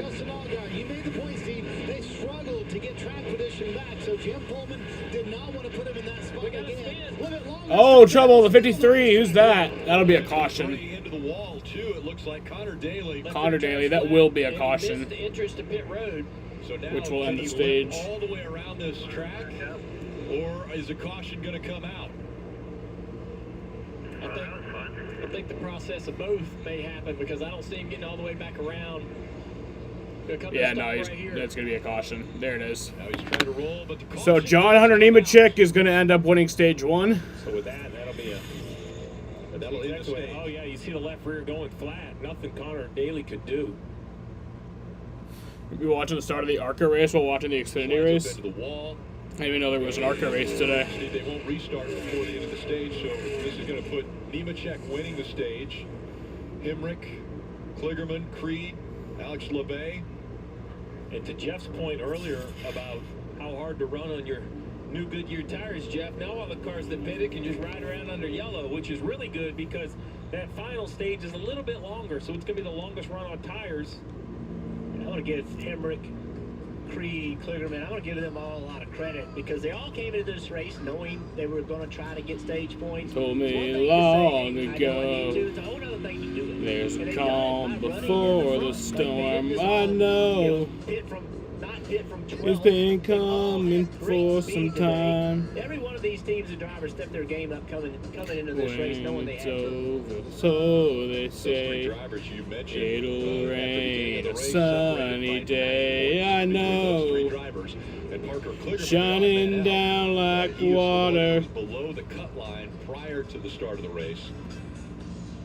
I want to know, have you ever seen the rain? I want to know, have you ever seen the rain? You just don't know who's going to be. Somebody's going to come coming down a sunny day. Sam Mayer, Jeff Burton, the eights, Josh Berry. Today and days before. The sun is cold and the rain is high. I know. Been that way for all my time. You know, for Creed, Hemrick, and Kligerman, restart Till forever on it goes. Through the circle, fast and slow. I know. It can't stop, I wonder. Sprinkled in that stage 3, but you have to be gaining ground and doing a better job. I want to know, have you ever seen the rain? I want to know, have you ever seen the rain? Coming down a sunny day. Yeah. I want to know, have you ever seen the rain?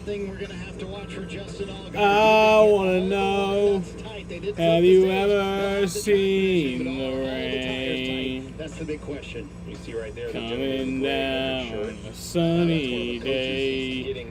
Guessing he's getting the SD card out of the little camera on the side of the helmet, getting all the information. They'll load it in. They'll take a look at it. They can also look at the air pressure to the pit gun. Every time a lug nut tightens, you kind of see a spike in air pressure. All right, so John Hunter Nemechek wins stage 2. And again, the Xfinity Series still 5 lug nuts for the wheels. And Nemechek gets his 10th stage win this year. Charlotte, the Roval, the 150-mile-per-hour win or go home pinball machine. What's up, Tony? Born, made to wave the flag. Ooh, they're red, white, and blue. And when the band plays "Hail to the Chief," ooh, they point the can at you. It ain't me. It ain't me. I ain't no senator's son. It ain't me. It ain't me. I ain't no fortunate one. No. Some folks are born silver spoon in hand. Lord, don't they help themselves? Nah. When the taxman come to the door, oh, the house like we're gonna sell, yeah. It ain't me. It ain't me. I ain't no millionaire's son. Nah. It ain't me. It ain't me. I ain't no fortunate one.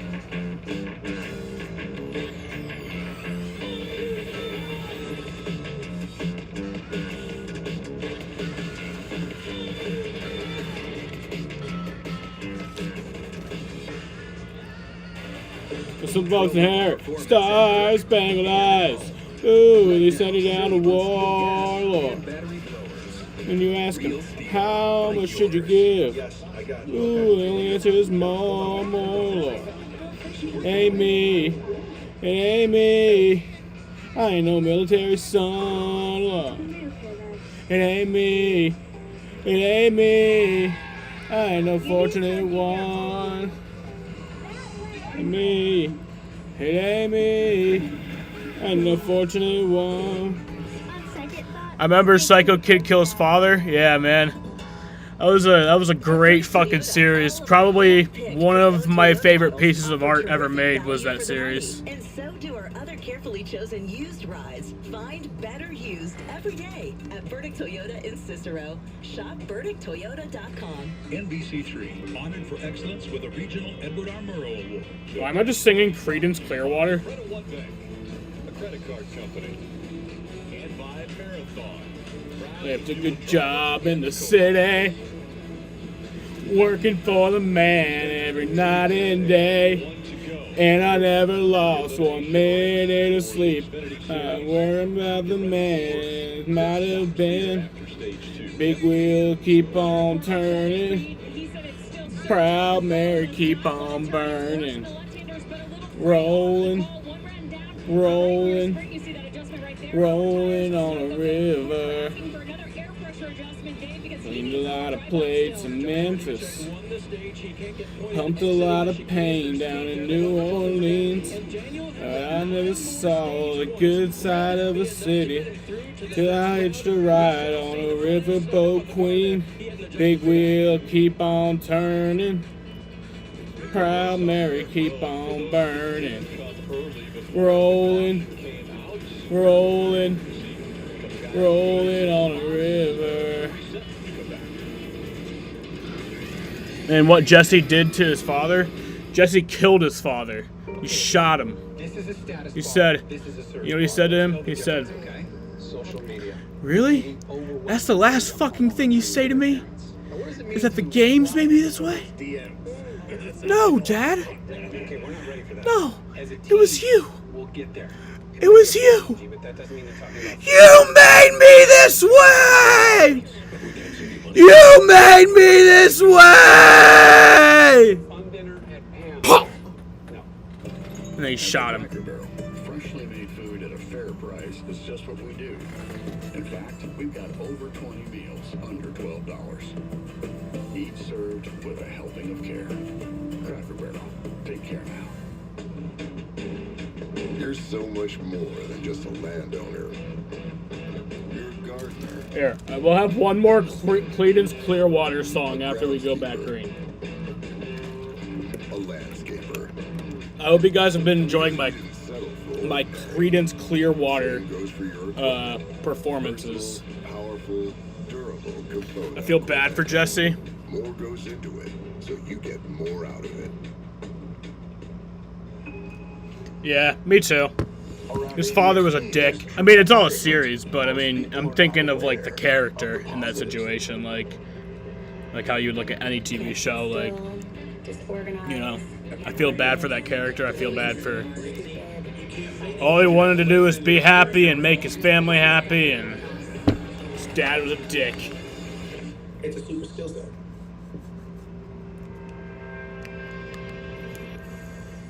Wendy's new breakfast 2 for $3 is so good, the crew is giving every combination code names. Got that sauce biscuit and some Where's Psycho Kid Kills Father BTS? That's on this channel. What Yeah. you call it, Wendy's breakfast is that breakfast. Choose Wendy's new 2 for $3 piggy bundles.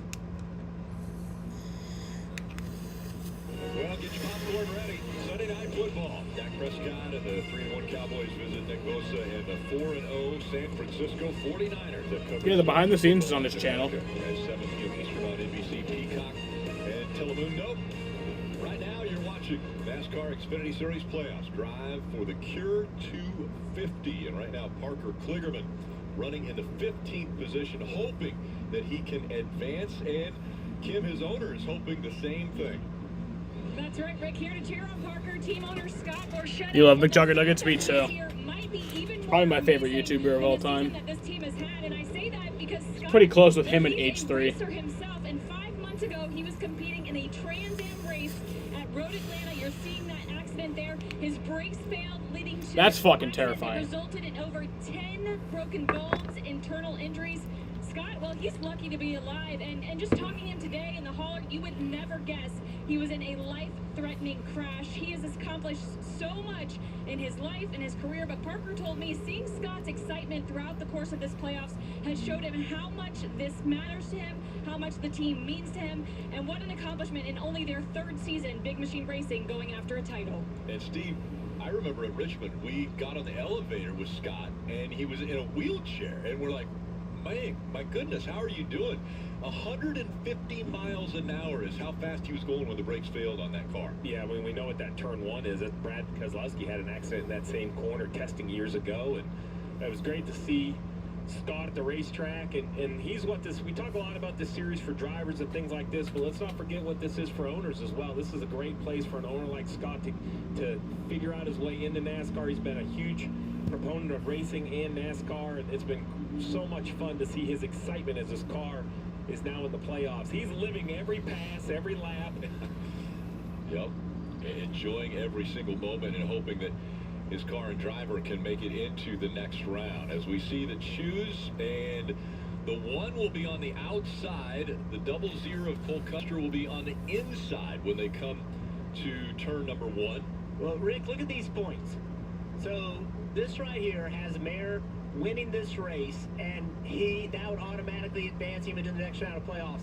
Look at 7th, 8th, 9th, and 10th. They are separated by very few points. So what does that mean? That means on these restarts, you've got to go get some. You've got to find a way, if you're Parker Kligerman, to go get a lot of spots. Hemrick, Creed, they all have to be exceptionally aggressive. Sammy Smith came in here in pretty good shape, but he only has a 4-point advantage right now. All 4 of these drivers have a ton of pressure on them. But remember, every position is a point. With this new restart zone here in this final chicane, you have to watch this as well. What is this stream for? I'm watching the NASCAR Xfinity Series race. I always stream when I watch NASCAR races. Like, I can't show the race, but like, I kind of like, I have the leaderboard up. It's like a live commentary / hangout. You know, and I'll have the audio at least, so people can at least hear that. After 2 stages are complete now, just 24 laps to go. Oh, I thought you said, what is this stream for? I'm fucking dumb. I'm a dumbass. He restarts, and the final stage is underway.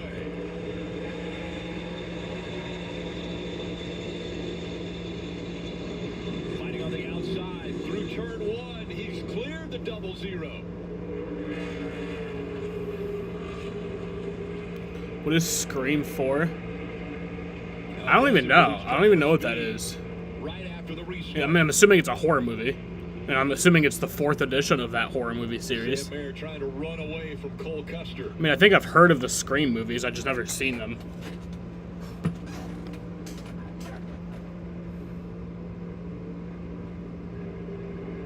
Cole's had a really fast car, but they've had a little bit of a tire issue on that car on the long run.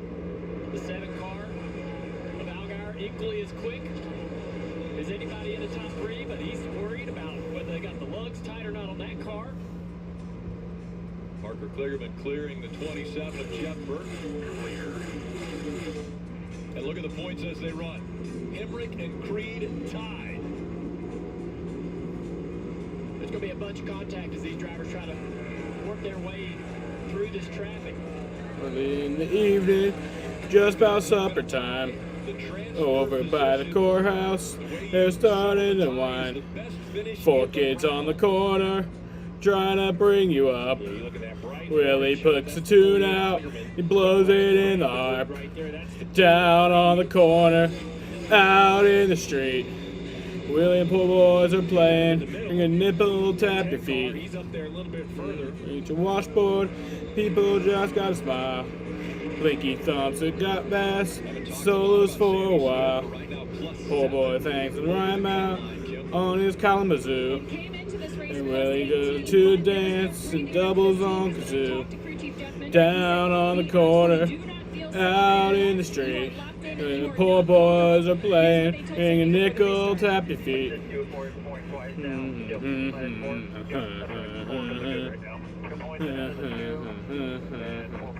Jackie Chan. So they're going to get Sammy updates throughout the course of these next 23 laps. Courtney Hoping to hang Cox. on to at least that position, if not more, to move on to the next round. Down on the corner, out in the street. And the poor boys are playing, bring a nickel, tap your feet. Picked up 3, Creed picked up 3. So every one of them pushing the buttons, making good stuff happen. Again, this will send 8 drivers Need a penny to the next round. just to hang around. But if you got a nickel, I'm just laying down. Over on the corner, there's a happy noise. People come from all around to watch the Magic Boy. Down on the corner, out in the street. Willie and the poor boys are playing, bring a nickel, tap your feet. Down on the corner, out in the street. Willie and the poor boys are playing, bring a nickel, tap your feet. Down on the corner, out in the street. Willie and the poor boys are playing, bring a nickel, tap your feet. Down on the corner, out in the street. Willie and the poor boys are playing. There's 22 laps to go, so this will be the longest run on tires if it runs green. But what I heard is for the late restart. Marty Lindley expects to see some yellows. Shinjuku incident by Sony Pictures? I don't even know what that is. There you go, back it down a little bit more. He basically wants his young driver to drive out the mirror. Have a big enough gap that he's comfortable, but don't drive off to an unneeded 5-second lead. That's what he had earlier at the end of stage 2. And that is Marty Lindley. That's his strategy. When my son Harrison raced for Marty, I heard Marty say that a lot. You only got to win by a car length. It doesn't have to be 8, right? That's what he would say. Save the tires. Don't push it any harder than you have to. I think that's great advice for a young driver. Well, the 20-year-old out of Franklin, Wisconsin, in Sam Mayer, has been learning all season long. We knew he had speed. Then he got a win on a road course, and all of a sudden he had confidence. And then got another win, and then there was more confidence. But there's always lessons to be learned. So ahead and I'm going, just as fast as my feet can fly. Come away if you're going. Leave the sinking ship behind. Come on the rising wind. We're going up around the bend. Song and a smile for the banjo. And to get while it's getting good. It's a ride to the end of the highway, where the neon turns to wood. Come on the rising wind. We're going up around the bend. With the money I saved, I started a dog walking business. I was a bit nervous at first, but then I figured Perpetual motion, fix a crystal day. Always time for a good conversation. There's an ear for what you say. Come on the rising wind. you're lucky you're so We're cute. going up around the bend. With the Sonic 2 for $7 deal, you can choose from 3 delicious favorites for only $7. A Sonic cheeseburger, chicken sandwich, or a foot-long chili cheese coney. It might be the greatest pairing since cherry and limeade. Sonic 2 for $7 deal.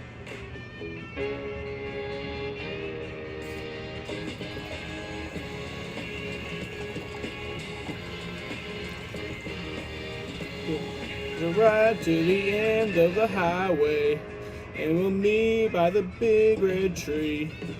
There's a place up ahead, and I'm going.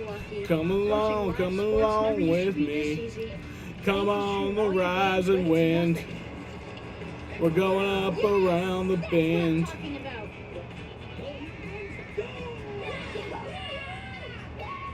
Running up and down that field looks tough.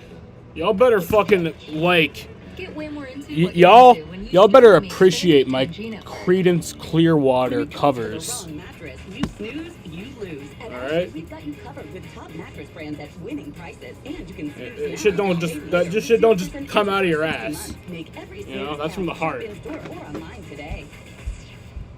This month, join the new Subway MVP Rewards program and get rewarded. Get 50% off. Who is any Jet food Li? when you join I don't know. Subway MVP Rewards. So many all-star options. It's just for Subway MVPs, right? You catch on quick, Herbert. Join now and get 50% off any footlong. I don't watch movies, which is sad. The season will come to an end in Phoenix, but the championship weekend will last forever. For more drivers, this is their opportunity. This is what they dreamed about. 4 championship races in 3 days, all set against the stunning backdrop of the desert mountains. A Friday doubleheader under the lights, the Xfinity Championship on Saturday, and a Cup Series champion crowned on Sunday. It's a weekend you'll wish would never end. Get your tickets now at PhoenixRaceway.com. I love watching sports, and now, thanks to AI, it's so easy.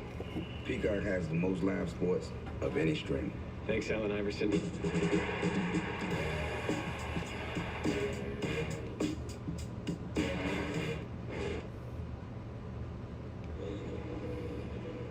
Only 19 laps to go here in the Xfinity Series racing at the Charlotte Roval. Want to take a look at the Toyota driver update. Kaz Gralla, the highest running Toyota right now, in 5th. Going up around the bend.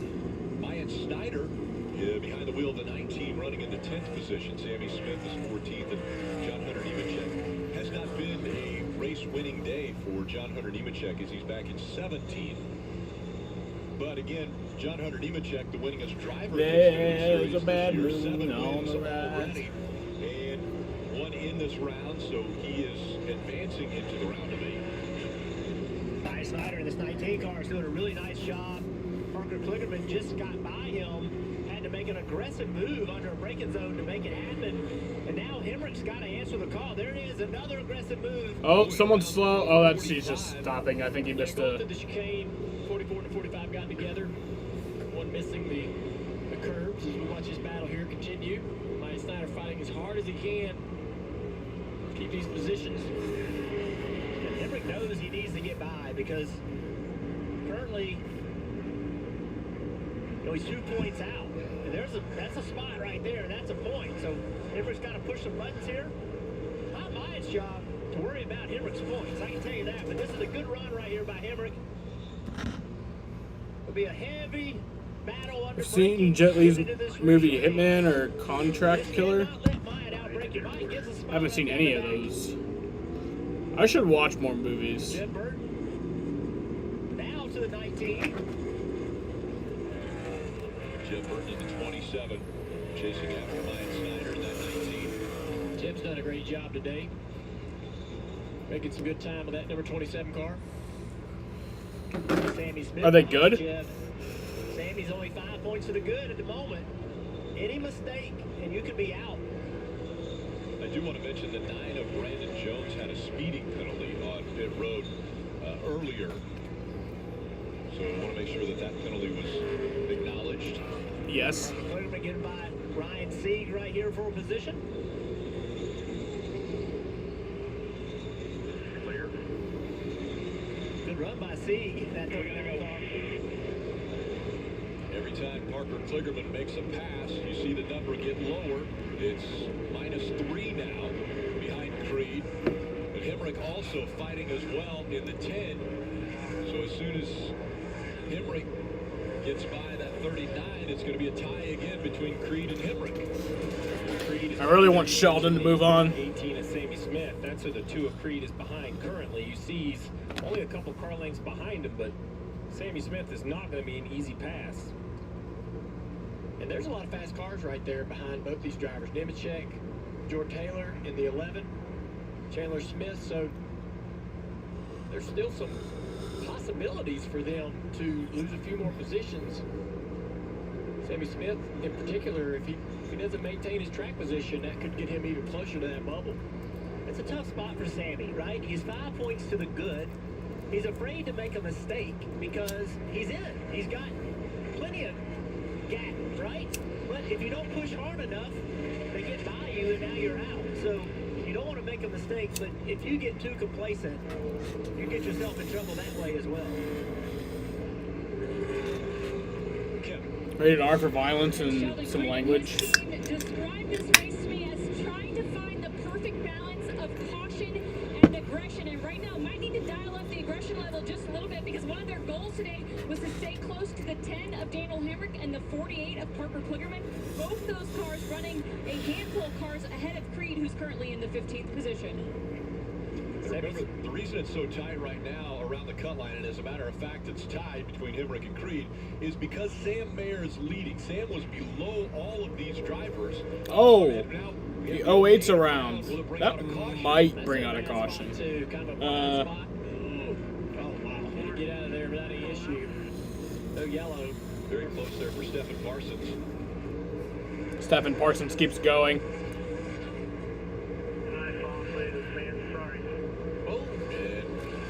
Looks like Parsons may have an issue. He's very loose as he came out on turn 8 there and onto the big track. Yeah, I think that just, you know, when you spin out, it kind of makes the tires mad. It picks up all that debris. Right here, watch Creed. Creed behind Sammy Smith. Creed's going to have an opportunity right here at the braking zone to go to the inside.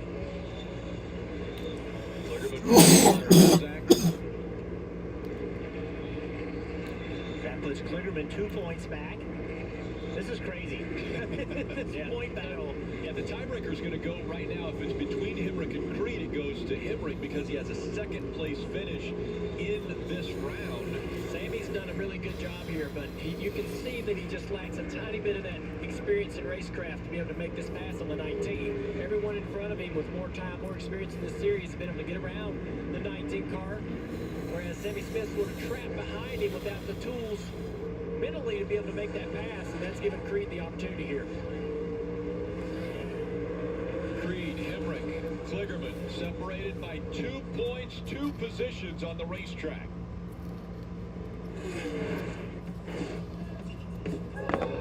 Nice footwork. Man, you're lucky. I don't know what Gen Y Cops is. I know what regular Cops is. I love that show. Yes! That's what I'm talking about.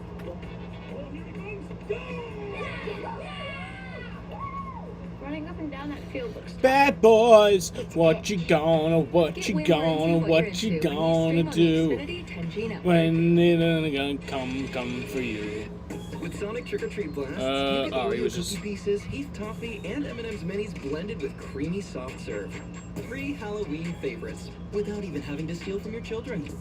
Sonic Trick or Treat Blasts. Experience the joy of home suite hosting with help from Ashley. Pay 0% interest for 5 years on guest-approved essentials starting at just $17 per month. Plus, save on accessories store-wide to finish every look. Shop and save today, only at Ashley.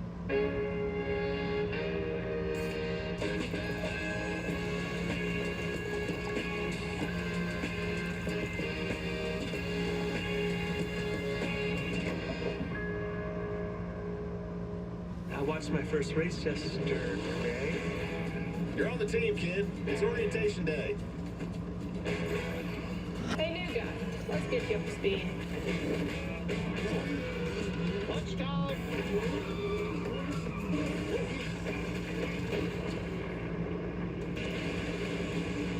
Your workspace is ready. Looks like you got a corner office. Be part of something greater. Toyota.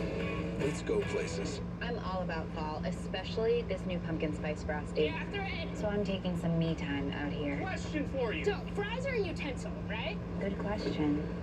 It is a good question. Can you use an answer? Choose wisely. Choose Wendy's new pumpkin spice frosty or cold brew. The boys. The Niners.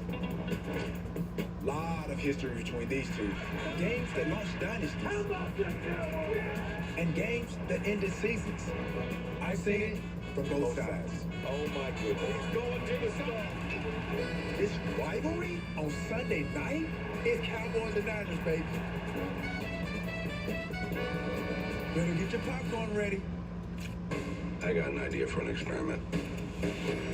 We assume people are making rational decisions, but the opposite is true. The question is why? This case is pretty cut and dried. Do you think so? The Irrational, Monday on NBC and streaming on Peacock.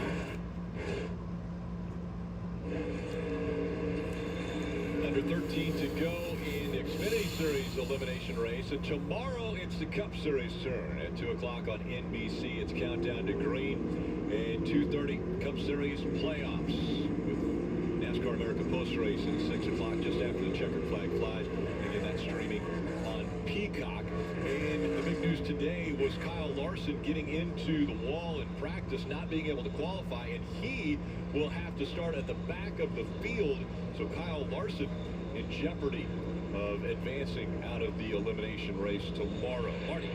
Rick, 12 to go. Nothing wrong with Justin Allgaier's car, but a long conversation with Jim Pullman, his crew chief, and Allgaier. He said, listen, we're not going to win where we're at. We've already advanced. The only thing that matters to us today is winning the race. So, Steve, do you agree with this call? Get fresher tires on. See what you can do. And if a caution comes out, this move would look brilliant.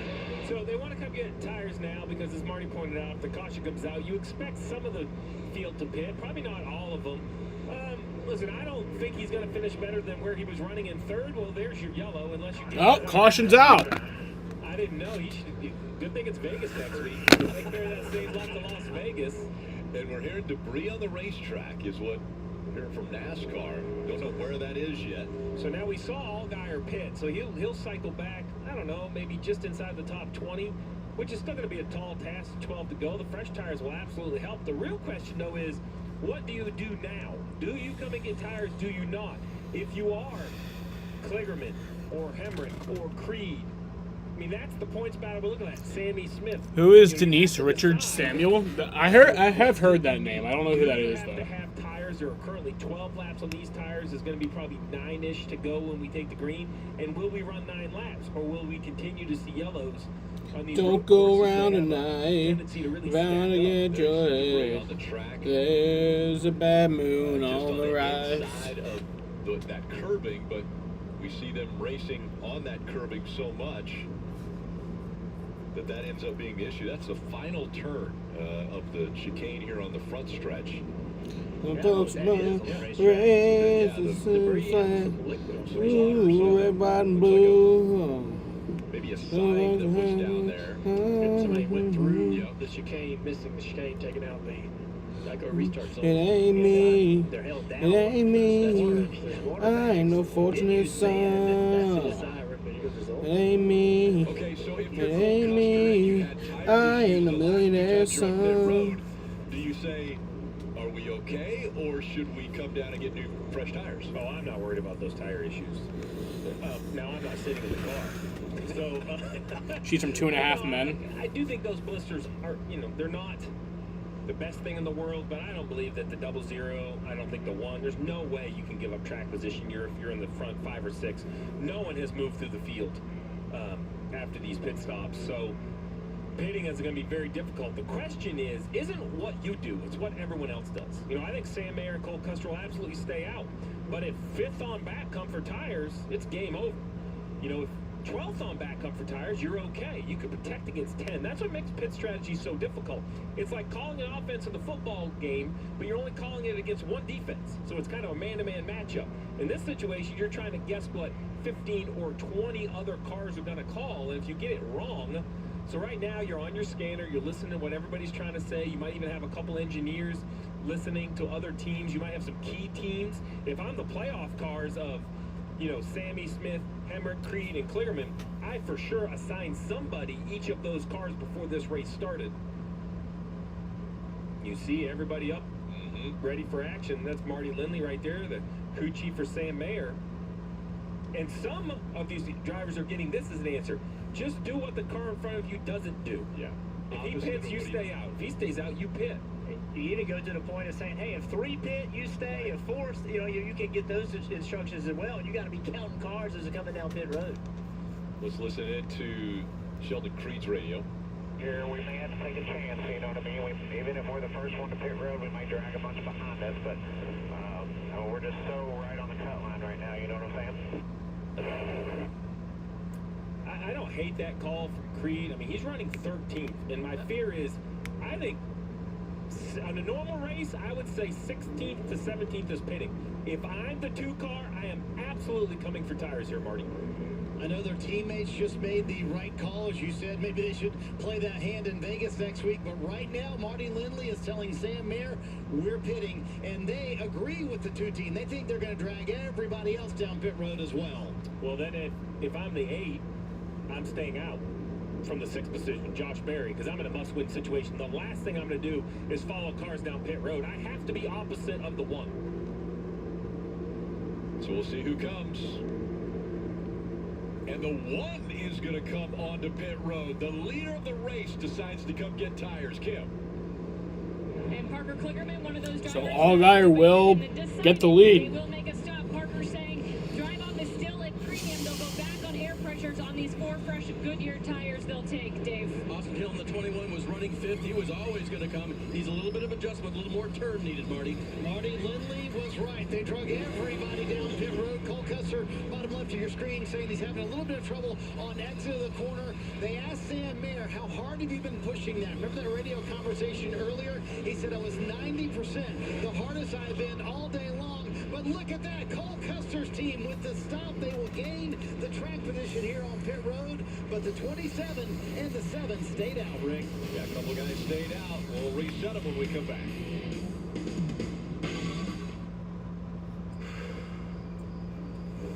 Can't sleep. Just a lot on my mind. I can't sleep either. It only gets tougher with age. Mom, What? Well, knowing Progressive can protect your home, auto, and business should help you relax. Good, because I could use a good night's sleep. Me too. You know how early a chimney sweep gets up every day?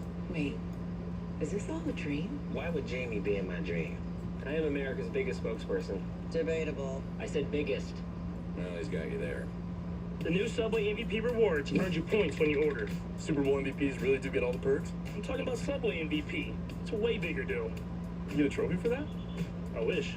Get rewarded like an MVP. Join now and get 50% off any footlong. When it comes to the wrong mattress, you snooze, you lose. At Ashley's, we've got you covered with top mattress brands at winning prices. And you can snooze now and pay later with 0% interest for 60 months. Make every snooze count. Shop in-store or online today. nice footwork. Man, you're lucky. Watching live sports never used to be this easy. Now you can stream all your games like it's nothing. Yes! That's what I'm talking about!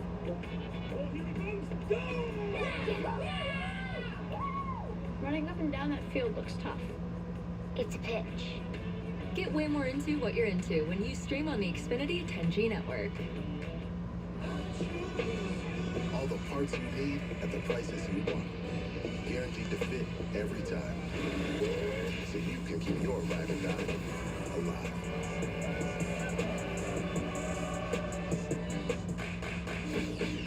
The Sonic 2 for $7 deal lets you choose from the Sonic cheeseburger, chicken sandwich, or foot-long chili cheese coney. Any two for $7.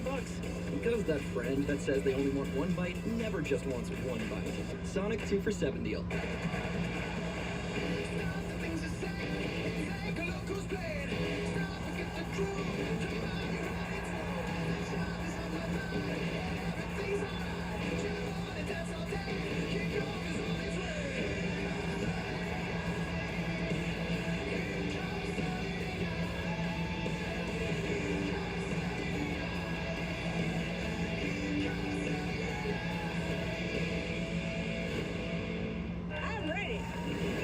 Rib is the only one with a block left. Better be nice to me.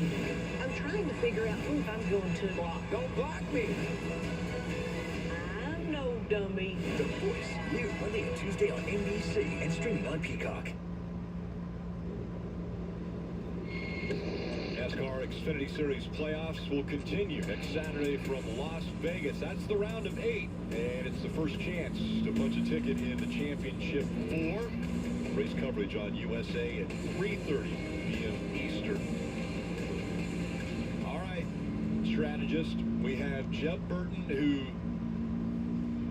decided to stay out. He had no choice. The 27's only option was to win this race. So I agree that numbers are against him. He's on old tires. Everything would say that the 7 should easily get by the 27, but you never know. We could see 2 or 3 wrecks, not a lot of restarts. I think was the only option, Dave. Certainly true. When I talked to crew chief Shane Whitbeck this morning, he told me we do not believe that we have a car that can win the race on outright speed, so maybe we'll have to try something. Listen to the radio. But I've seen you do incredible things on old tires, so I think this is the call. This is the only shot we have to make the next round, okay? You're the leader right now. Just do everything you can to get away. Still Jeb Burton's best restart right now. Do Jeb Burton's best restart right now. You know, that's what Jeb's thinking, and he'll try to keep behind him as long as he can.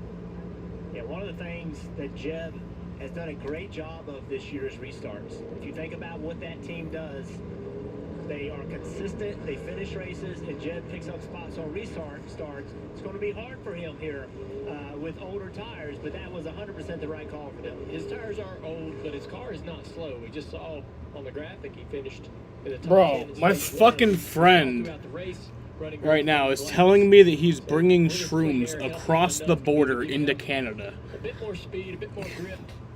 Can he get some luck from Oh god, I love him, but that's just dumb. To add to it, I would have absolutely lost the bet that many cars would have pitted. I had a split field for sure. No doubt in my mind. 8 or 10 cars were going to stay out. We had basically none. Right. I know the 7 doesn't really count. He was just off pit road. I mean, you're right? But the Perkins and Burton are the ones that stayed out on old tires. Allgaier, as I said, they gambled and they hit 0 on the roulette wheel, absolutely perfect straight up, and they have the best position, the best tires. That's going to be the challenge for the 27. And then the 1 back there, he said he hasn't had to push his car. We're going to see what kind of pace the 1 has as we're going to see a restart with 8 to go. Jeb and his spotter, they've not been up front all day. They've probably not been paying attention to the restart zone. I believe they would have been better off being in that outside lane. I think you have to turn the car less. I think you could have got a better launch in that outside lane, especially with old tires. Connor Mozak was having a good run, got caught speeding, so he's lost his track position here. So now, Allgaier and the luck that they had being on pit road when the caution came out, will it pay off here at the Roval? It'll be 8 laps to go until the checkered flag. Green flag is out now. Allgaier charging on the outside as they go into turn 1. Oh, the 27's missing the corner. Oh! And they slam into the Oh man! happened before, we see it again. Oh wow! Justin Allgaier just missed the corner. I think John Arnemechuk missed it too. Jeb got down in the braking zone and just never made the corner, lost the back end of the car. That might be the situation here. Every Xfinity race, there's been an incident in turn 1. That was crazy. I saw it coming. So this 27 has a bad restart. Look at this shit. On the old tires, spinning rear tires. He sails it down into turn 1. He's gone right here. Before he ever gets to the apex of the corner, Boom. the car steps out. And He then has the to 02. correct it, just try to save the car, and that's going to take him right into the door of the 7 of Allgaier. Man, hard impact. Perkins back there as well, makes contact with the wall. And all of the playoff guys are kind of right behind him, right? We're watching the impact, but as we continue to watch it, you see the 48 get through, the 2 get through. Oh, yeah, that's hard contact. That's a really hard shot, flat side in the car like that. Inside the car, that's going to be tough for any driver. It's just wild how many wrecks we see in turn 1.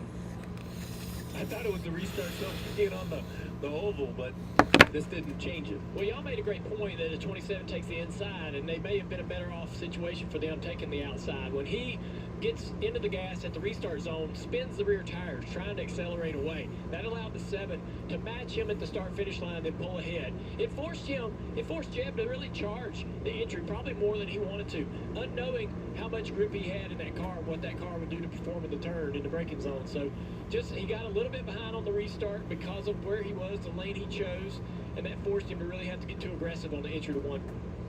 So to that point, Sam Mayer has the most experience of everyone starting on the front row, right? So he's going to get a shot at it here. All right, so here's a replay of it. What we were discussing is, watch the 7 car versus the 27 car. The 7 on the outside, he has a straighter shot. He does not have to turn his car as much as the 27. Jeb, in my eyes, did a great job. He launches early. When he gets into the Geico restart zone, he gets there, boom, he's going. But that whole time, when he's leaving the corner, he's having to turn his car to the left more than the 7 is on the outside, stressing the rear tires more, and that got the 7 next to him, and now Jeb's got to kind of lunge into turn 1 deeper than he wants to try to keep the lead. And a lot fresher tires on the 7 of Allgaier also allowed him to get back to the outside of that 27, and then just too hard into turn 1. Big hit, though, in the 7 of Allgaier. When he came onto pit road, he decided it was time to go behind the wall, and he's climbed out of that car. That helmet painted by his daughter Harper. Again, Allgaier is advancing into the next round with his win earlier in this round, so that guaranteed him a spot in the next round. He was running for the win of the race, which gives you 5 playoff points that he could have taken into that next round. So we see the points, and as they run. That's as they run, but don't forget, Sam Mayer back there in 10th could easily win this race, currently running 2nd. And if he does that, then that red line moves up 1, right? Then it moves between Creed and Hemrick. So that's the challenge, is it's not just a points battle. It's a points battle not knowing how many will get in on points. So if you're a Klickerman, you're looking at this saying, we only need to find 3 points. But, you know, if the one instantly becomes a leader, now all of a sudden you're 5 points behind, and you're behind another car. So it becomes a very challenging situation. It's going to happen in a blink of an eye here in the closing laps very quickly. Back to that restart, I actually think Sam Mayer, remember, he's been on the good end and the losing end of these restarts, so I think the 1 has the most experience of this new restart zone, Marty, and I think that'll be an advantage.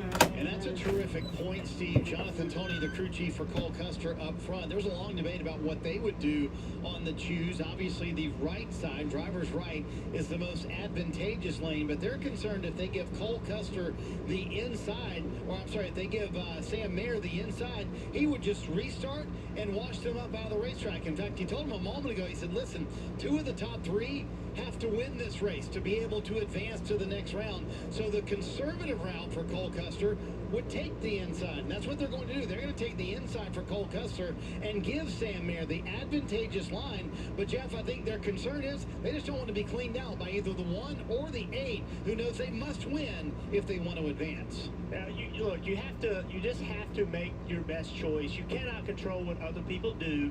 You have to do what you think is best, and you have to trust them, right? And there's nothing else you can do but focus on the launch. Get the launch right, and then the rest of it will take care of itself. That 8 car, Josh Berry in 3rd, he's in a must-win situation too, but he's in a tough spot right here. He does not have power steering. So earlier in the race, we learned that he had a problem. He got off course. Power steering had a problem there. Well, it hasn't gotten better. And so that is going to be a difficult task to get your car to point where you want to point and go where you want it to go at the speed that you want it without power steering is going to be who lost power steering? Jeff Burton, and they continue to work on that car. Again, the right side of that, getting into the 7 of Allgaier. So Sam Mayer has won twice already this year, and can he make it 3? And would this be that home run that gets him into the next round? Well, the first win came at Road America, and then the confidence started to build, and it wasn't long after that at Watkins Glen when he was able to capture his 2nd win. So 2 wins on his career, both coming at road courses, and now he's in a must-win position here at the Roval and looking to advance to the round of 8. Currently, he will restart 2nd.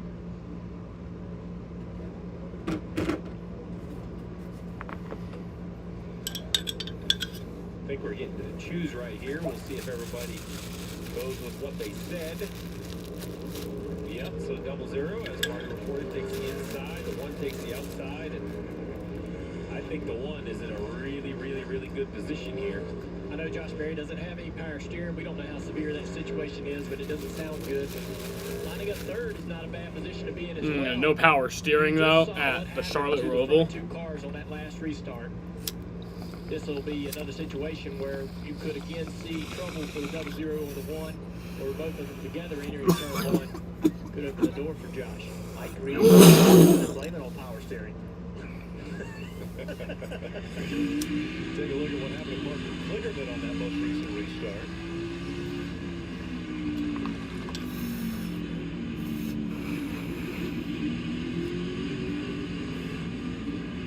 They just did a good job. Didn't hit anything. That's the best you can hope for anytime you got 2 cars hitting into the fence. But turn 1 is just to be able to get through. We've seen those cars hit that wall and come back and collect other cars trying to get through. That was a great job by Parker. We'll see row 4, Kligerman and Hemrick. And then back in row 6. We already talked about this. Row 6 is where you'll find Creed in that 2 car. Sammy Smith only a +7, even he's not super safe. Transmission to Parker Kligerman. You got no friends. We talked about this. Trying to pony up. I don't know if that's an inspirational thing for me or not. You got no friends. We'll see what happens and how aggressive they get. All right. 5 laps remaining. Going back green. Josh Berry in 3rd place has no power steering. To the playoffs. Custer into the gas first. Sam Mayer fighting back on the outside. Will they get through 1? Yes. Again, you saw the back end of the 00. Really came around. He was able to keep the lead. Now, how aggressive? Mayer really needs that win. Right to the back bumper of the 00. I'd wreck him, bro. This is for here to be able to go to the inside. playoffs. Not going to do it. Just stay right on his back bumper. And Custer's advanced. Patience not making a dive bomb in an area where he doesn't think he can pass it. Will the patience pay off? Again, the 2 drivers behind Cole Custer both need to win to advance. Got a car up in front of him here. Smart. Jeff Burton. Yep, Jeff Burton just coming off pit road.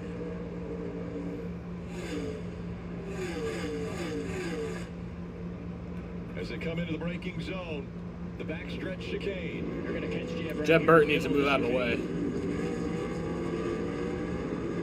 All right, good. Jeff's going to go to the apron of the racetrack. Nope, doesn't stay there. Oh, trouble. The wall again. It looks like the 43. That will be a caution. Ryan Ellis. Right side tires down. We stay green. Stay green for now. The 1 to the back bumper of Custer. 4 laps to go.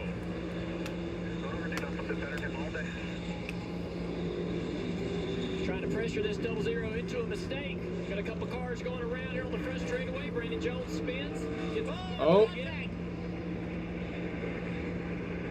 Here comes Sam Mayer. Oh, shit. Sam Mayer takes the lead. What will he do? Oh, Custer now 2 car lengths behind Mayer. Now he's closed the gap. Oh, if he gets close to it, it won't surprise me a bit to see him trying to move him. But Sam, with a great series of corners, is getting away from him. I'm surprised I didn't bring out the caution, the Ryan Ellis thing. Just in a few corners right there, but put a little distance between him and the 00. So with that, it becomes a 1-point battle between Creed and Hemrick. You see it on the bottom left. The points battle with Mayer leading is now 1 point, 1 position. Kligerman needs to find 6. He's on the back bumper of the 10 of Hemrick. Remember, if Hemrick gets past, he'll lose another spot. Hemrick in the 10, the bottom right. Come on, Sheldon. Just to find a spot. either get a geez, this is stressful. Almost Sheldon to move on. Pressure from behind. There's a good 5 or 6 car length gap to that 2 car. Right in front of Hemrick is Kaz Gralla in that 26. The pink and black. And you know how they'll be. They'll just wreck them for. His teammate in front of him.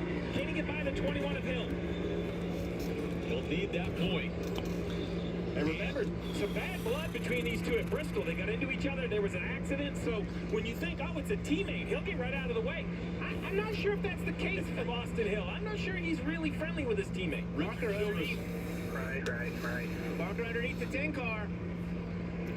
Parker trying to take the spot away from Hemrick. Hemrick needs the point, though. He can't give this position up. There is a point, though. If Hemrick thinks Kligerman's faster, let him go through and see if he can get in front of the cars. You know, contact in front of you, maybe you can get 2 spots for one. Honestly, what I would have done if I was Parker Kligerman, this might sound fucked up, but I would have waited till the last lap and then spun Hemrick. It sounds fucked up, but he would have had to do that because he would have gotten the pass on him, and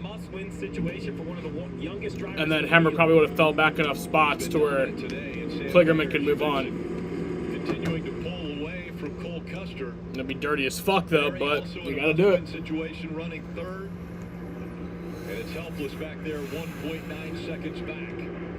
The fight for that final transfer spot between Sheldon Creed and Daniel Hemrick. Hemrick not close enough yet. 2 points back. That's 2 positions. That 48 car right in front of the 10, the 48 of Kligerman. You know, he is currently 5 points out. I don't see how he can pass 5 cars to get those positions that he needs, but he is not going to quit trying. But right in front of Hemrick, to your point, Jeff, you know, that 26 is catching 2 other cars. We've seen, you know, bumper cars. You get 2 or 3 guys off in the grass. It can happen on the last corner. With 2 to go, these points are close enough. We're going to have to see all 17 turns. Well, not only that, just making it around here without messing up by yourself. Sammy Smith running it, you know, he's only 4 points to the good. I mean, you could just make a mistake and lose 4 or 5 positions. Sam Mayer back out on the big track. Sheldon Creed running 10th. And currently above the cut line, Daniel Hemrick running 7th, but below the cut line. 2 points, Rick, over 3 races. I mean, these are just so close between here, Texas, and Bristol. All the racing, all the regular season, all the playoff points available. Sam Mayer now coming through the front stretch chicane. All right, Sam Mayer taking the white flag. 1 lap to go.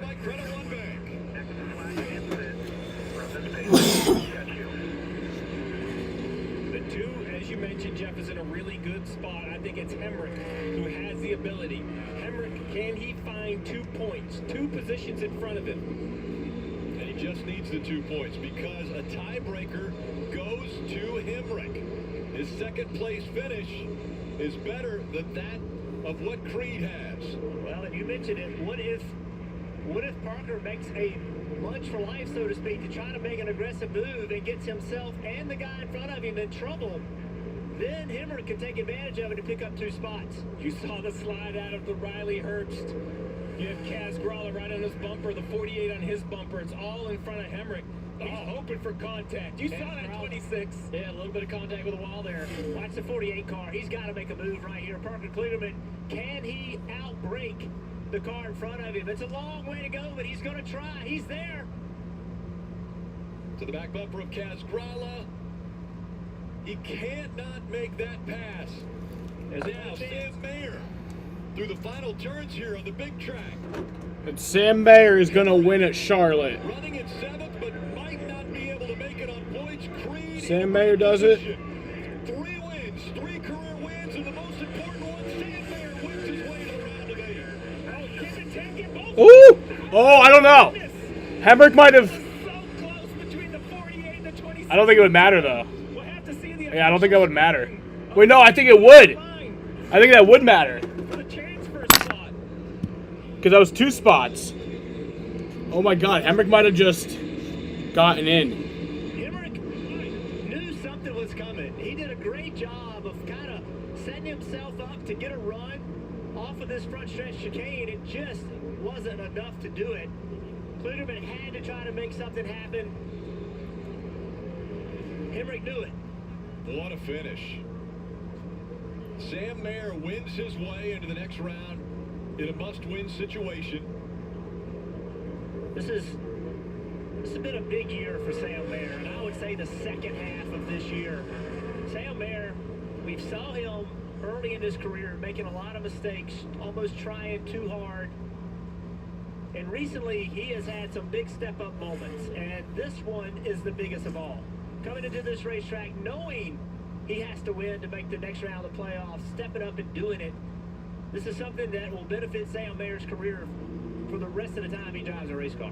Yeah, the last several weeks have been a struggle for this team, and they've put themselves behind in a must-win situation. Sam still has a lot of development left, but he came in here and did every single thing right today. Steve, you talked about the fact that Hemrick, if he gets by these two cars, he advances to the next round. Look how close this is at the line. Oh, no, he didn't. Okay, good. Passes those two cars, he ties with Creed and eliminates Creed on the tiebreaker. Look at this. What is this, a quarter of a car? I can't tell who finishes in front of who between Hemrick and Kaz Grala, but that 10 car, the third car on the right, that's the distance. That's what eliminated the 10 car of Hemrick.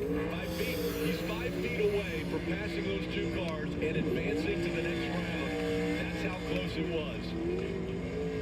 And the celebration has started now for Sam Mayer here in front of the grandstands. 3 career wins, and they've all come on road courses. That matches what Allmendinger did in his career.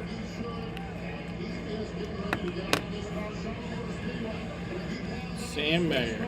NASCAR's looking at the finish to make sure points are awarded correctly to all these drivers with playoff hopes. But Sam Mayer knows what he needed to do when he entered this race was win to advance, and he went out and did just that.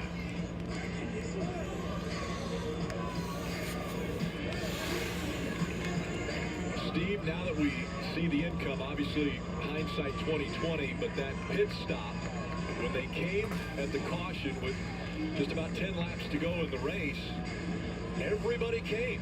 Yeah, I was shocked everybody came, but I have to hand it to Marty Lindley. He never really judged. For everything we heard on the radio, he never went back and forth. He was stuck to his guns. We're going to put tires on him to lead with his young driver. Big 10 Saturday night. His young driver, Sam Mayer, paid off those new tires by winning a must-win situation. Look at the smile on this young driver's face. 3 road course wins this season, but this one the most important. You have to win to move on. You got it done. But that restart, 5 laps to go. Pole Poster got in front of you. What was going through your head? Take us through those laps. Yeah, I knew we had time. Our car was so fast. It really felt unbeatable, just like Xfinity 10G. Oh my God. What a day. The good Lord, he works in mysterious ways, and he put us down, but he also taught me a lesson and brought me back up, and we kicked our tails today, and it just feels so great. 50 laps led. It was a dominant performance. What does that mean you guys have for the next round since you're moving on? Yeah, bonus points feel great. Winning feels great. Winning solves everything. That's the name of the game. Getting another shot at it. I think this is our second chance moment. I think we can make something out of it. Huge thanks to all the people out here supporting us. The Xfinity side isn't as big as the Cup side, but winning still feels great. So the win feels great. Is this hands down the most important win of your career? I think so. I mean, we can go on and do great things because of this win. This obviously is the biggest win of the season. We love road courses. I guess I made you Allmendinger 2.0 or something. Congratulations. Thank you, guys. Sam Mayer with the win that takes him into the round of 8 in the NASCAR Xfinity Series playoffs. And one of the Junior Motorsports cars will be eliminated from those playoffs. That's Josh Berry. But now 2 with Allgaier. And now Sam Mayer. 2 drivers that will fight for championship. You have the highs, obviously, of Sam Mayer. And the lows of those drivers that didn't quite. I'm happy Sheldon advanced. Sheldon Creed just above the line. Right below it, Daniel Hemrick and Parker Kligerman. But, alrighty, fuckers. Sam Mayer getting his 3rd career win. I'm gonna end this shit. I'm gonna let it get to 2.5 hours. That's what I'm gonna do. But the Cup race tomorrow, I think, is at 2. Let's just see when the green flag is. Marathon knows that fans are the true co-pilot of any team. Through the good and the bad, you support your team through every season. So for every grill master, all-star athlete, and face paint fixer, know that The race, the green flag tomorrow is at 2:34, so I'll just be live at 2. wherever the game takes you, Marathon is by your side because we're driven together. I'm all about Yeah, I'll just be live at especially 2. this new pumpkin spice But yeah, fun times today. Congrats to Sam Mayer. Happy Sheldon Creed advanced. I want to thank you all for watching, and peace out. Choose Wendy's new pumpkin spice frosty or cold brew. Looks like you got a corner office.